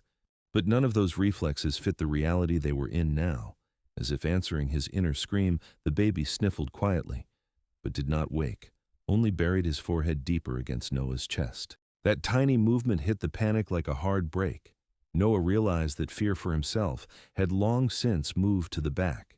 What terrified him now was the thought that someone might try to tear from his arms the one thing he knew he had done right. For Damien, the meeting was a blow and a confession rolled into one. He was used to dealing with other people's consequences, stupid, mean, cowardly decisions. Used to separating personal from professional, controlling his emotions when lives and reputations were on the line. But now, in front of him, sat a living, concentrated receipt for one specific choice he had made. Not some abstract, I stepped over a principle. Not the general phrase, sometimes you have to get your hands dirty for results. This was different. A child who had been just a theoretical possibility, then an unwanted thought pushed away, and now existed within arm's reach. And an Omega who had come to his office that night, not for romance or profit, but to save his brother, now sat here with the flat look of someone who had carried too much on his own for too long. Something pulled inside his chest. Not the familiar irritation he felt toward manipulators, not the cold anger he used on staff who messed up. Another feeling. Heavy, sticky, a mix of guilt, frustration, and a sharp, cutting worry about that tiny creature who by all laws he had to consider his own. For a few heartbeats they simply looked at each other. Then Noah, as if remembering why he had come at all, tore himself out of that stunned silence. Everything about the child could wait. Jamie could not. He drew a short breath, and when his voice finally came, it was dry and strangely hoarse, like after a long illness. He did not say whose child it was, did not ask whether Hayes remembered that night. He started with the only thing that mattered in that second, the threat hanging over his brother. He did not need fancy words. A few facts laid out edge to edge were enough. The death of a powerful inmate under strange circumstances, pressure from above demanding someone responsible, orders appearing to transfer Jamie to a block people rarely left alive, the familiar handwriting of a show trial. The more he spoke, the more the old fear returned. but now it had a different shape. Not a cloud in his head, but very concrete images, prison walls, closed space, a gentle Omega who had never learned to fight set up as a perfect target. Damien listened without interrupting. He did not need many details. Most of what Noah described he had already sensed himself in the system's grumbling, in shifting numbers in the reports, in those strange visits from department people who smelled more of politics than of work. He knew very well how scapegoats were chosen upstairs, what profile they looked for, which charges were easiest to attach so that the story looked neat in reports and on the news, and cold logic led to the same answer. An Omega with a stained record who had already taken someone else's blame once was the perfect target. The fact that this Omega was the brother of the man who had once sat in his office only made the irony sharper. It did not change the fact. If he did nothing, the system would be perfectly happy with that outcome. Against this backdrop, the question of paternity suddenly stopped being a separate drama. It became part of the overall picture of responsibility. Damien could feel that old, tight sensation rise in him, the state where his alpha instincts and his professional reflexes as warden started to work together. Mine. The thought did not sound romantic at all. It was purely protective. My inmate they were trying to break for statistics. My man who had come to me with a request I had answered not only as an official, my child who did not care who held which rank here, but who was already in danger simply because of his origin. Noah saw his expression change. He watched the distant bureaucratic coolness fade, replaced by something more personal. Not softness, no. A concentrated, dangerous resolve. It was that part of Damien both sides of the wall feared. The part that did not tolerate rigged games, even when they served his own bosses. The part that had forced corrupt staff to resign and crime leaders to grit their teeth and redraw their lines. For the first time, that force turned not only outward, but also back toward something he himself had once done. Inside Noah, his own fight was going on. Part of him hissed, "Don't trust him. He is an alpha, a warden, a piece of the system. For him, you are just a convenient combination of factors." Another part, quieter but stubborn, remembered details from that night, no mockery, no attempt to turn him into a toy, the way it all ended with a dry but clear promise of protection for Jamie, not with a demand to repeat the deal. He was too tired to believe in saviors. But he had seen enough to tell empty promises from hard decisions. There were few words, a couple of short phrases from him, a few sharp, clipped ones from the other side. Not a flowing dialogue, more an exchange of roots. Noah laid it out. Jamie would not survive the transfer. He had no allies, no protection. If they made him the guilty one, he would break, physically and mentally.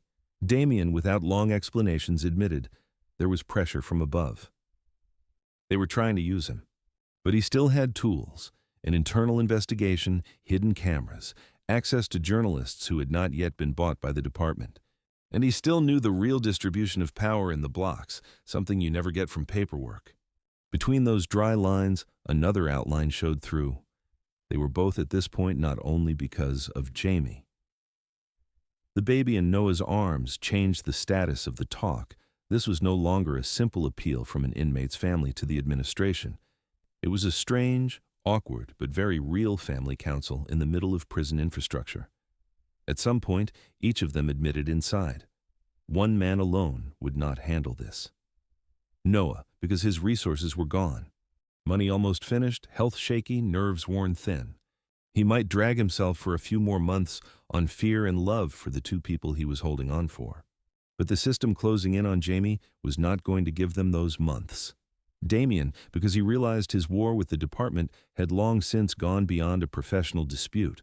If he let them tear Jamie apart for the sake of an example, he would be signing off not only on another man's destruction, but on a bill that had already come to him in the shape of a small boy with his eyes. In the end, the decision really was simple, and heavy at the same time. They would act together, not in a romantic, heroic sense, not as a couple challenging the world, but as two adults whom life had tied to each other through a chain of mistakes, deals, and one unexpected child. Damien would take the inside front. He already knew which papers to stall, which cameras to review, which witnesses to question himself, and which to talk to in ways the department would not hear about. He knew at what moment to drop real facts into the right journalist's ear to ruin the neat script of, "We found and punished the guilty one." Noah would stay outside. His front was letters, complaints, open offices that were still just barely open. He could speak in the name of the family, even one that had pushed him away. He could work with those few rights groups who had not yet grown tired of crashing into concrete. And most importantly, he could keep Jamie emotionally alive, with parcels, letters, short visits that reminded the inmate he was not forgotten. Nothing of this was written down. No one swore oaths. There were no contracts, no signatures in that visiting room. The whole chapter rested on one inner shift. They both stopped pretending they knew exactly what the right way was. For Noah, this meant admitting he could no longer drag everything alone, hiding the child from the only person who had the right to know and might actually help protect him. For Damien, it meant admitting that the line between professional and personal had been crossed long ago, and trying to rebuild that wall now would not make him strong. It would turn him into a coward. When the visit ended, neither looked relieved. Tiredness lay thick on both faces, but inside that heavy silence, a new note appeared. Not quite hope, more a sense of movement. The static that had pinned each of them in their role for years had cracked. Now they were walking the same very narrow road, each from his own side of the wall, and between them lay not only the inmate brother, but also a small boy, quietly breathing, unaware that his existence had just forced two people to stop being afraid to look each other in the eye. The common enemy had not appeared suddenly.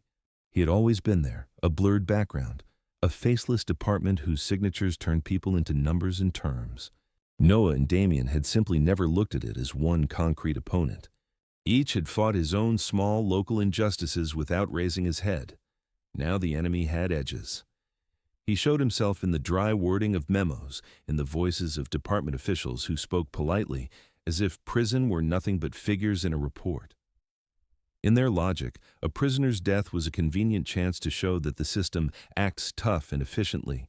They needed someone to blame, alive, weak, without a clan behind him, an Omega whose story fit the script. Jamie was perfect. Inside the prison, the tension felt in small things.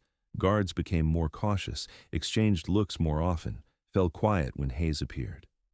In the cafeteria, conversations died as soon as someone said the dead inmate's name. In the corridors, men in plain suits with no badges, accompanied by administrators, showed up more and more. Outside, auditors, the commission, as inmates whispered. The official version was already being assembled, a conflict turning into a fight, an accident, an Omega who happened to be in the wrong place at the wrong time. On paper, it looked like carefully chosen phrases. In reality, it was a staged execution. Reading draft reports, Damien saw someone else's handwriting behind them. Where an honest investigator would give details, there were convenient gaps. Where camera footage could clear things up, there were technical errors, a chain of tiny but very consistent coincidences lined up in one direction. He understood that those above wanted one thing: to close the case quickly, show their firm stance, and move on. In that script, Jamie was not even a key piece, just a useful square on the board, an Omega with an existing record, no powerful family, weak health. The public was unlikely to riot if such a man was declared guilty of killing a dangerous criminal. To accept that would be to accept that his position was nothing more than a stamp on other people's decisions. Since that night with Noah, that thought had gone from theory to something else. He had seen too clearly where refusal to take responsibility led. He used everything he could. He requested that Jamie's transfer to the dangerous block be paused, due to a medical check, signed an order for an internal review, citing inconsistencies in the first reports, sent memos upstairs that formally agreed with the department's line, but slipped in conditions. Until the end of the review, subject to confirmation, each move was, in fact, a small act of sabotage. Officials grew annoyed. On the phone, he heard carefully hidden threats. "You understand, Colonel? We all have superiors." In meetings, they politely questioned his loyalty to the common line. Some colleagues who had cheerfully backed his reforms only yesterday now looked away, pretending not to see awkward details. There was another effect, though.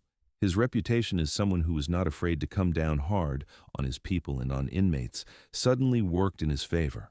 Those who planned to forge documents out in the open now had to think twice. It became harder to draw a clean picture, knowing the warden would not sign just to stay agreeable. Not everyone held. A couple of staff filed for transfers. Others started quietly sabotaging the department's push to speed things up. Not from noble motives, from fear of being the ones blamed later if the truth broke through. Fear, in this case, was a temporary but useful ally. Outside, Noah opened his own front. He started small. He collected all the paperwork on Jamie's old case. Again and again, he reread the file where his brother was listed as guilty in the same drug scam Noah himself had organized. He saw his own name in other people's statements. Younger brother, secondary participant, likely informant. Every phrase sounded like his cowardice, printed out and filed. To move further, he had to do what he feared most, step out in front of people who knew how to ask questions. The rights organization did not come immediately. Most funds lived on grants, wrote nice reports about supporting vulnerable omegas, but could do little when clashing with real power. After a few cold refusals and one gentle but empty, "We'll call you," he almost gave up. The reply from a small group working with Omega inmates came to a long, rambling message he sent in the middle of the night. He didn't pretty it up. Just facts and one confession. The real culprit is me. His finger shook on the send button. It was the first time he had written his guilt down. The answer was short but alive. They invited him for a meeting. Talking to the group's lawyer was worse than any interrogation. He had to spell out everything. How he pulled his brother into the scheme, how Jamie was the one who ended up in the station, how they pressured him. He had to say out loud that he had let his older Omega brother take extra years so he could walk out free. Every word cut, but the lawyer's eyes held no contempt, just tiredness and focus. He had heard stories like this before.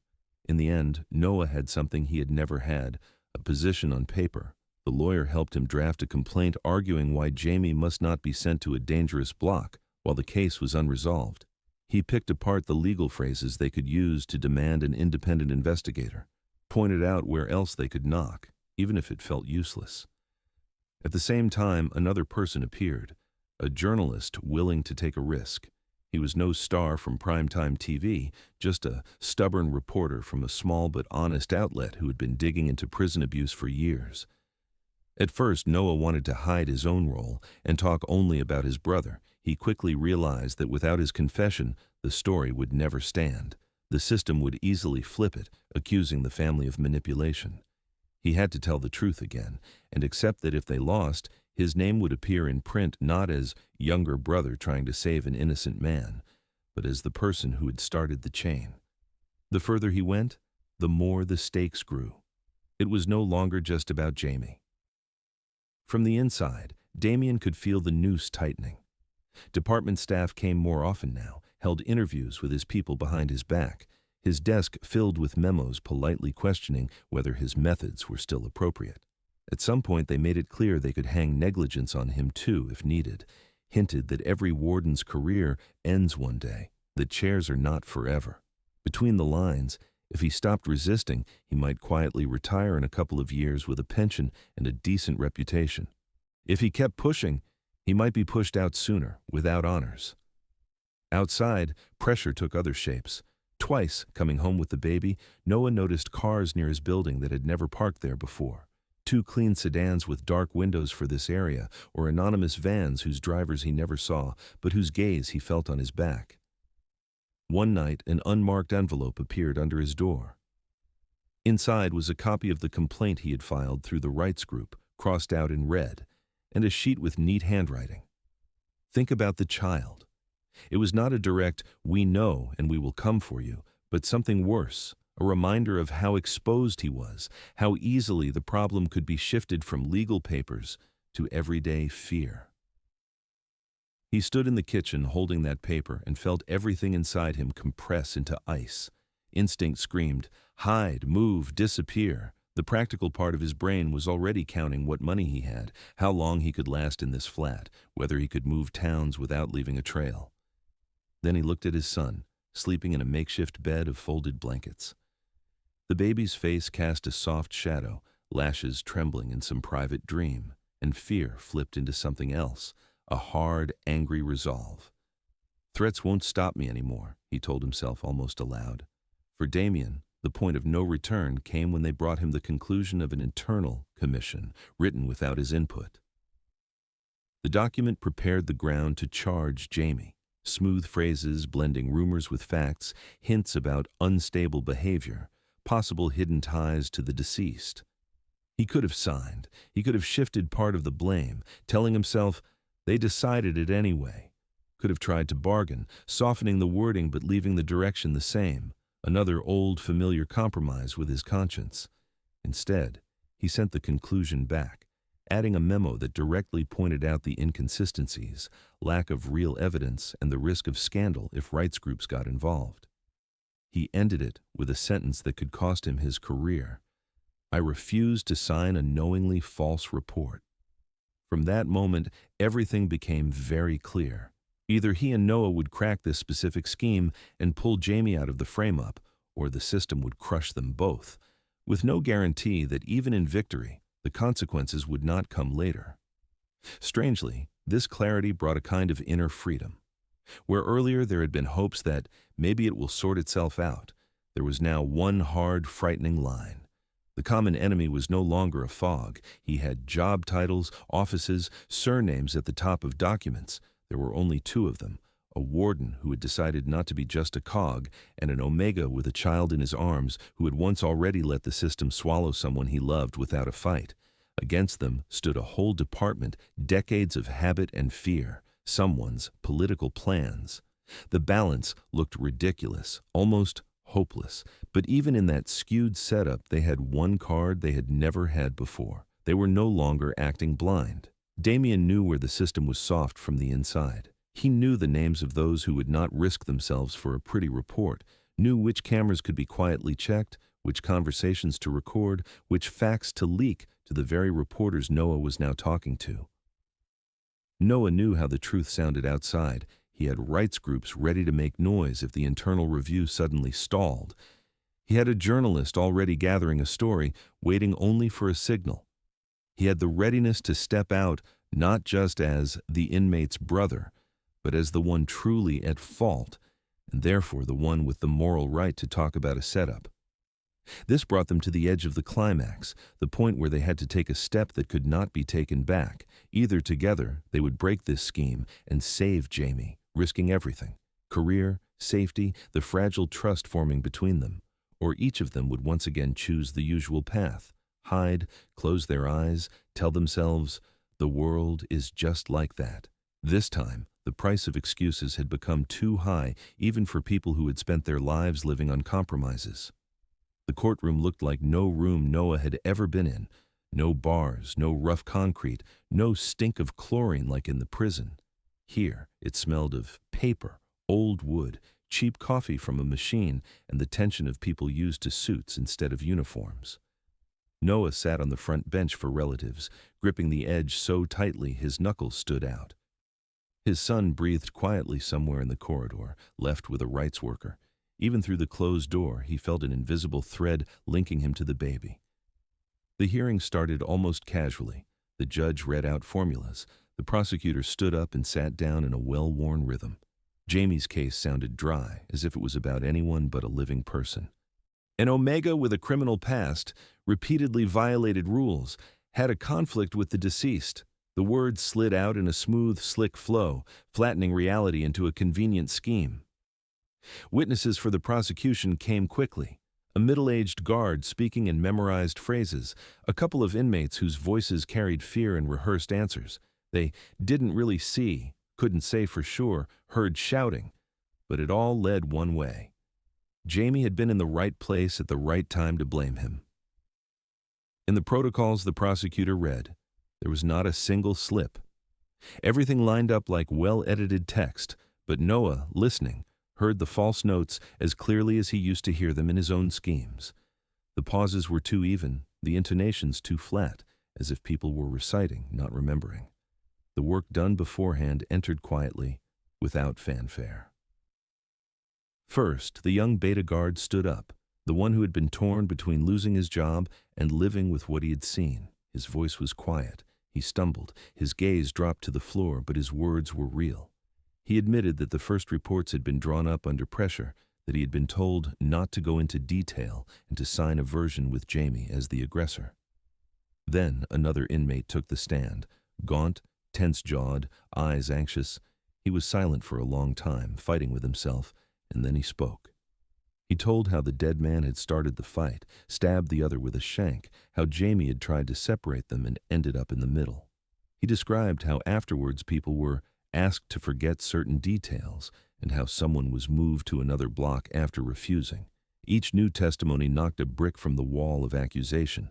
The prosecutor tried to attack, to point out contradictions, but the overall picture was already changing. The aggressive Omega in this story more and more often appeared between other people's blows and orders, not in front of them. Even so, as he listened, Noah understood. It was still not enough. All their efforts inside and out rested on shaky ground.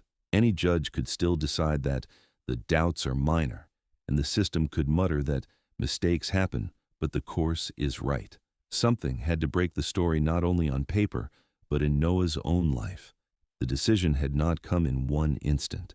It had built itself from many small moments, from nights watching his sleeping son and seeing Hayes's lines in his face, from Jamie's letters that never once accused him, from that envelope saying, "Think about the child," and especially from the day the rights lawyer told him plainly, "Without the truth about the past, the court will always see your brother as an easy target."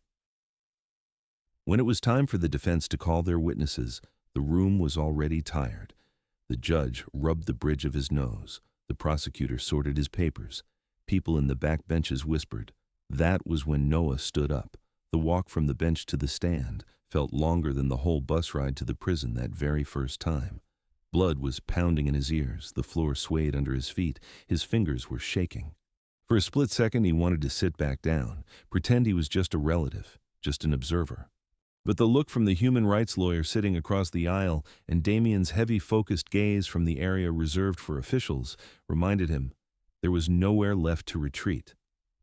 He stated his name, his connection to Jamie. For the court, that wasn't enough.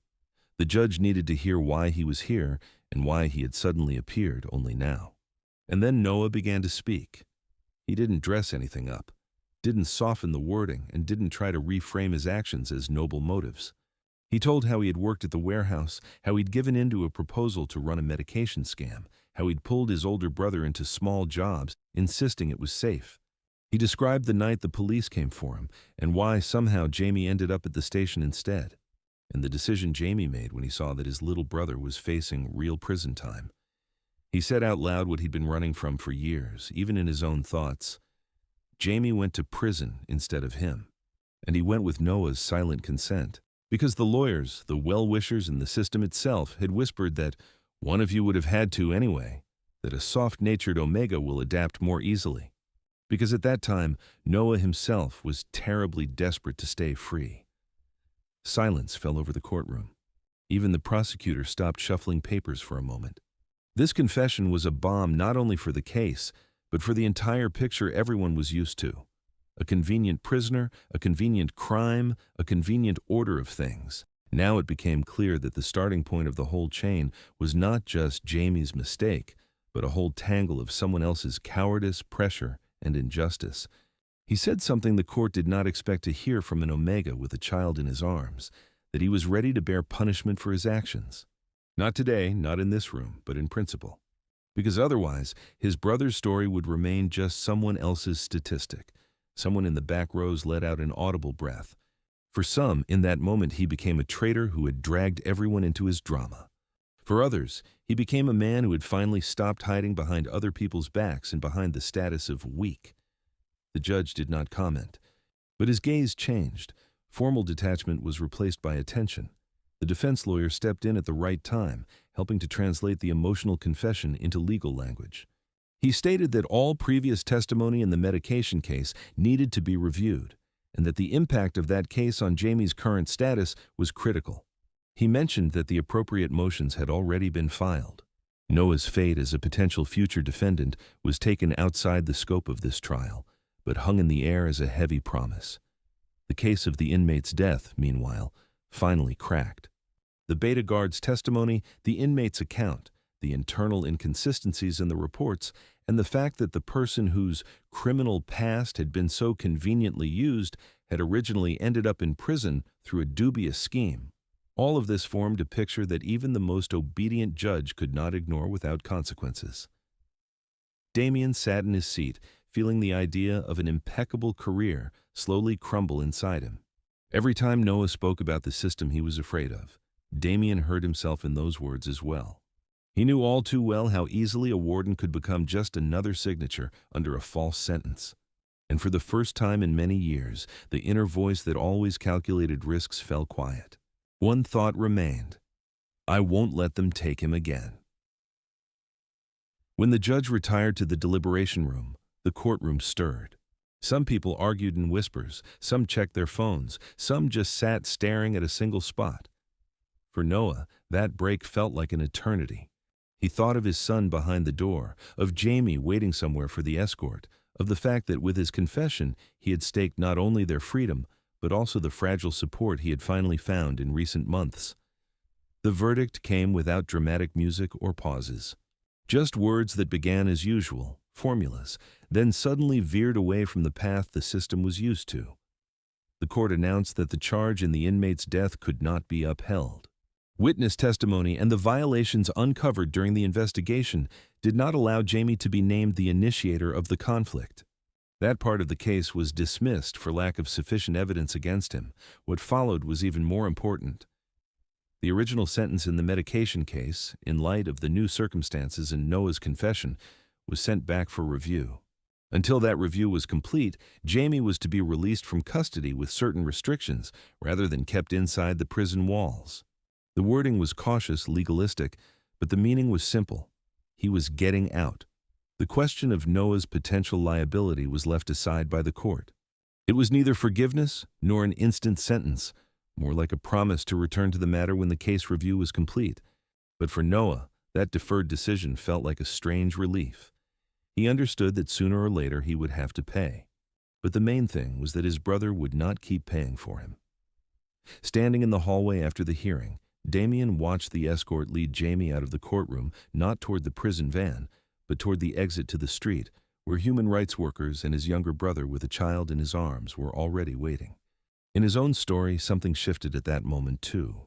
He could see clearly, if tomorrow the department decided his time was up, he would leave this position as a man who had at least once used his power not as a shield for the system, but as a shield from the system. The court did not turn into a fairy tale. It did not absolve everyone at once and did not wipe out corruption in the entire department. But right here, in this stuffy room among stacks of documents and tired people in robes, the chain of years of injustice finally cracked for the first time. And into that crack, fresh air rushed in, for Jamie, for Noah, and for that small boy who still didn't understand how many people and decisions already stood behind his right to simply breathe free. The day of release looked nothing like a celebration. There were no balloons, no banners, no cheering crowd at the gates. There was only a strip of cold gray morning light above the concrete fence, and a narrow path from the checkpoint to the rusty gates, along which people had once been led inside in handcuffs, and now those whom the system had temporarily agreed to release were walking out. Jamie came out holding a plastic bag with belongings that had long since become foreign. His clothes hung on him in a sack, the skin at his collar was too pale, and his eyes, on the contrary, too dark. He walked slowly, as if his legs didn't believe they could choose their own direction. Years served under someone else's sentence sat on his shoulders, visible in the way he held his back, straight, but with a kind of tired caution. Two people were waiting for him at the gate. Noah, who had never found the strength to put on anything festive, stood in his usual old coat, clutching the strap of the baby carrier. Inside, the boy was quietly snuffling, unaware that his family was changing today. When Jamie saw them, disbelief flashed across his face first, as if this were some new cruel joke. Then, a sharp, almost painful joy, mixed with something like envy. The invisible thread between the brothers pulled tight to the limit. Their gaze held everything: the old decision to take the blame, the long visits through glass, the letters where they both left important things unsaid, and the child Jamie still didn't really know about. The reunion could not be easy. Their hug came out awkward, too careful, as if they were afraid to injure each other with one wrong move. Noah felt Jamie's shoulder blades under his hands, the trembling of muscles beneath the thin fabric. Jamie sensed that the boy he had once protected was gone, and that in his place stood another man, tired, a little stooped, carrying a new, heavy burden. Only when the baby shifted in the carrier and gave a thin squeak did the silence crack. The moment stretched, painfully sweet. Jamie stared at the tiny face for a long time, trying to wrap his head around the fact that all this time his sacrifice had not been for a void. There was something of Noah in the child, the expressive line of his mouth, the softness of his cheeks, and something else, foreign, but already recognizable from brief encounters in prison corridors, from the voice of the warden who had once gone against the system for his sake. That realization stirred both bitterness and a strange relief inside him. At least it wasn't for nothing, echoed somewhere deep within, without words. The days after his release did not bring instant relief. Jamie had to learn to live again in a world where no one called into the cell on a schedule, where doors didn't slam at signals, where every decision, from what to have for breakfast to where to walk, was his again. He lost track of time, woke at night to the sound of the elevator, froze when he heard a uniformed voice outside. Sometimes he got irritated with the baby, who cried not by the clock but whenever he wanted. Sometimes, with Noah, who seemed to have lived an entire life while he was locked up. Yet it was in those everyday frictions that the bitterness built up over years slowly started to dissolve. When you stand in the kitchen at night with a bottle in your hand, listening to a child breathe, it's hard to keep seeing yourself only as a victim. Every feeding, every diaper change, every wobbly little smile made the thing he'd once gone to prison for feel a little less abstract. In parallel, Damien was walking his own path. The decisions made in court and before, it did not go without consequences. Department leadership did not like people who showed the system its cracks. Officially, everything looked proper. Restructuring the staffing model, optimizing workloads, the need to renew the management team. Unofficially, it meant one thing. He was moved from the front line to a quieter but far less influential post. The new job was far from his former power. No big reforms, no headlines. A smaller prison, a smaller staff, more transparent reporting, and fewer opportunities to push back against the system. Some colleagues found it easier to look away, to pretend they didn't understand why he'd been demoted. Others suddenly began greeting him with a different kind of respect, as if acknowledging that behind the dry reputation of a hardline warden, there had always been a person, not just a function. Damien stayed, not out of sheer stubbornness, but because he knew too well. Storming off would be a relief first and foremost for those who were comfortable with silent, compliant bosses. In the new place, he had fewer levers, but he still had the chance to change something, shift schedules, work with vulnerable inmates, adjust search protocols. Not a crusade, but quiet, obstinate persistence. For Noah, everything was only beginning. The world after the trial felt alien, not what he had imagined. It no longer had clear roles of the one who sacrifices and the one who is paid for. The boy was growing up, and there was no fear in his eyes, not of the father whose name he did not yet use, nor of the uncle who still flinched at loud sounds. Noah had to relearn simple things every day, asking for help without expecting a catch, accepting that sometimes he himself needed support, not just the people around him, speaking about his feelings without turning every conversation into a confession of guilt. It was hard. It was easier to crawl back into his old role, the one who takes all the blows. But the child who reached out for him just because he wanted to be close was breaking those habits more slowly and more reliably than any therapy. His relationship with Damien found its own pace. There was no sharp jump into romance, no scene where they suddenly realized they had always loved each other. At first, there were rare, cautious visits. The warden, who was no longer their warden, came to them after shift in regular clothes without a uniform or insignia. He brought groceries, sometimes baby things clearly bought with someone's advice. He listened to the boy babble his first nonsense syllables and stayed silent when Noah and Jamie bickered over petty things. Sometimes the old hard part of him surfaced, the habit of giving orders, making decisions for everyone. In those moments he forced himself to stop. He needs not a boss but a father, he had to repeat to himself, looking at the child sleeping peacefully on his shoulder. And he had to remember that Noah had a right to choose, to say no to his own boundaries. Noah, for his part, was learning to trust not a title, not a position, but the actual person, to accept that the man who had once used his vulnerability was also capable of working to fix the consequences of his decisions, to allow himself small steps, asking Damien to drive them to the doctor, leaving the boy with him for a few hours when he had to deal with paperwork, agreeing to go to the park together instead of hiding at home, afraid of others' eyes. The home they slowly gathered around did not look like any standard picture. From the outside, a normal, slightly shabby apartment building in a poor neighborhood. Inside, a cramped kitchen where mornings smelled of coffee and baby cereal, and evenings of medicine for Jamie, whose health never fully recovered after prison. In the hallway, a jacket of someone else's, Damien's, left like an invisible sign that he was now part of the everyday mess. On the couch, soft toys and a stack of documents for old case reviews, where Noah sometimes helped rights groups as a consultant. There were a lot of scars in that home. Jamie's scars on his arms from old fights, and in his voice from yelling in solitary. Noah's invisible but sharp scars of guilt that he now had to stitch from the inside. Damien's scars in his career, in the form of demotions and erased lines in his CV. And it was those scars that became points of contact. Each of them, in their own way, knew what it was like to be used by the system. They knew the cost of silence. They knew how terrifying it was to take a step toward someone when it was easier to stay in your own trench. It was easier for them to talk about hard things than petty ones. Prison, court, the night of the bargain. Easier than who was taking the trash out or who would be the first to admit they were tired. And still, in that everyday life, a new shape of family was forming. Not the kind where love is proved only by sacrifice.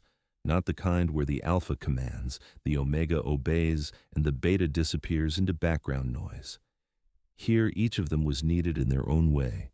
Jamie, who could calm the child with his voice alone. Noah, who held the fragile union's nerves together. Damien, who carried in heavy bags in the sense that if someone knocked on the door with threats, there was someone to stand between. Sometimes in the evenings, when the child was already asleep, the three of them sat in that cramped kitchen. Jamie talked about looking for work and how hard it was to explain a gap in his life story. Damien shared news from his new prison, how he'd introduced a rule that Omegas weren't sent to solitary without a medical reason, or how he'd managed to get one particularly cruel guard removed. Noah listened to them both and, for the first time in many years, felt not only responsibility, but a right to simply be. He caught himself noticing that thoughts of the future were no longer painted only in dark colors, that when he looked at his son, he wasn't choked only by fear of the world, but sensed a quiet, almost imperceptible hope, that the boy would grow up not with the feeling that his life was payment for other people's sins, but with the understanding that the adults around him had at least tried to choose differently. Gently, unhurriedly, he ties every line together. The Omega boy who once went to the warden's office with empty hands, the brother who paid with years in prison, the alpha who used to count only rules and suddenly faced the living consequences of his choices, the child who became not an accident, but the point around which a new reality grew. The narrator reminds the audience that even in the harsh world of Omegaverse, people still have the right to choose how they use power and what they pay for. You can close your eyes and pretend the system is always right. Or you can one day stand in a courtroom and say, "I did this." You can choose not the convenient lie, but the heavy truth. You can, as a warden, risk your career for one inmate. You can, as an Omega, stop living only as payment and start building something you want to keep. And at the very end, the voice asks those who listen to the story to this point to share in the comments which moment touched them the most. Noah's night visit to Damien, the lonely pregnancy, the trial against the system, or that quiet scene where the former warden comes to the house without his uniform and silently takes the child in his arms. There's also the familiar reminder to subscribe to BL Story of Love and turn on notifications so they don't miss the next story of love and survival, about those who fall but still get up and learn to call home not a cage, but a life chosen together.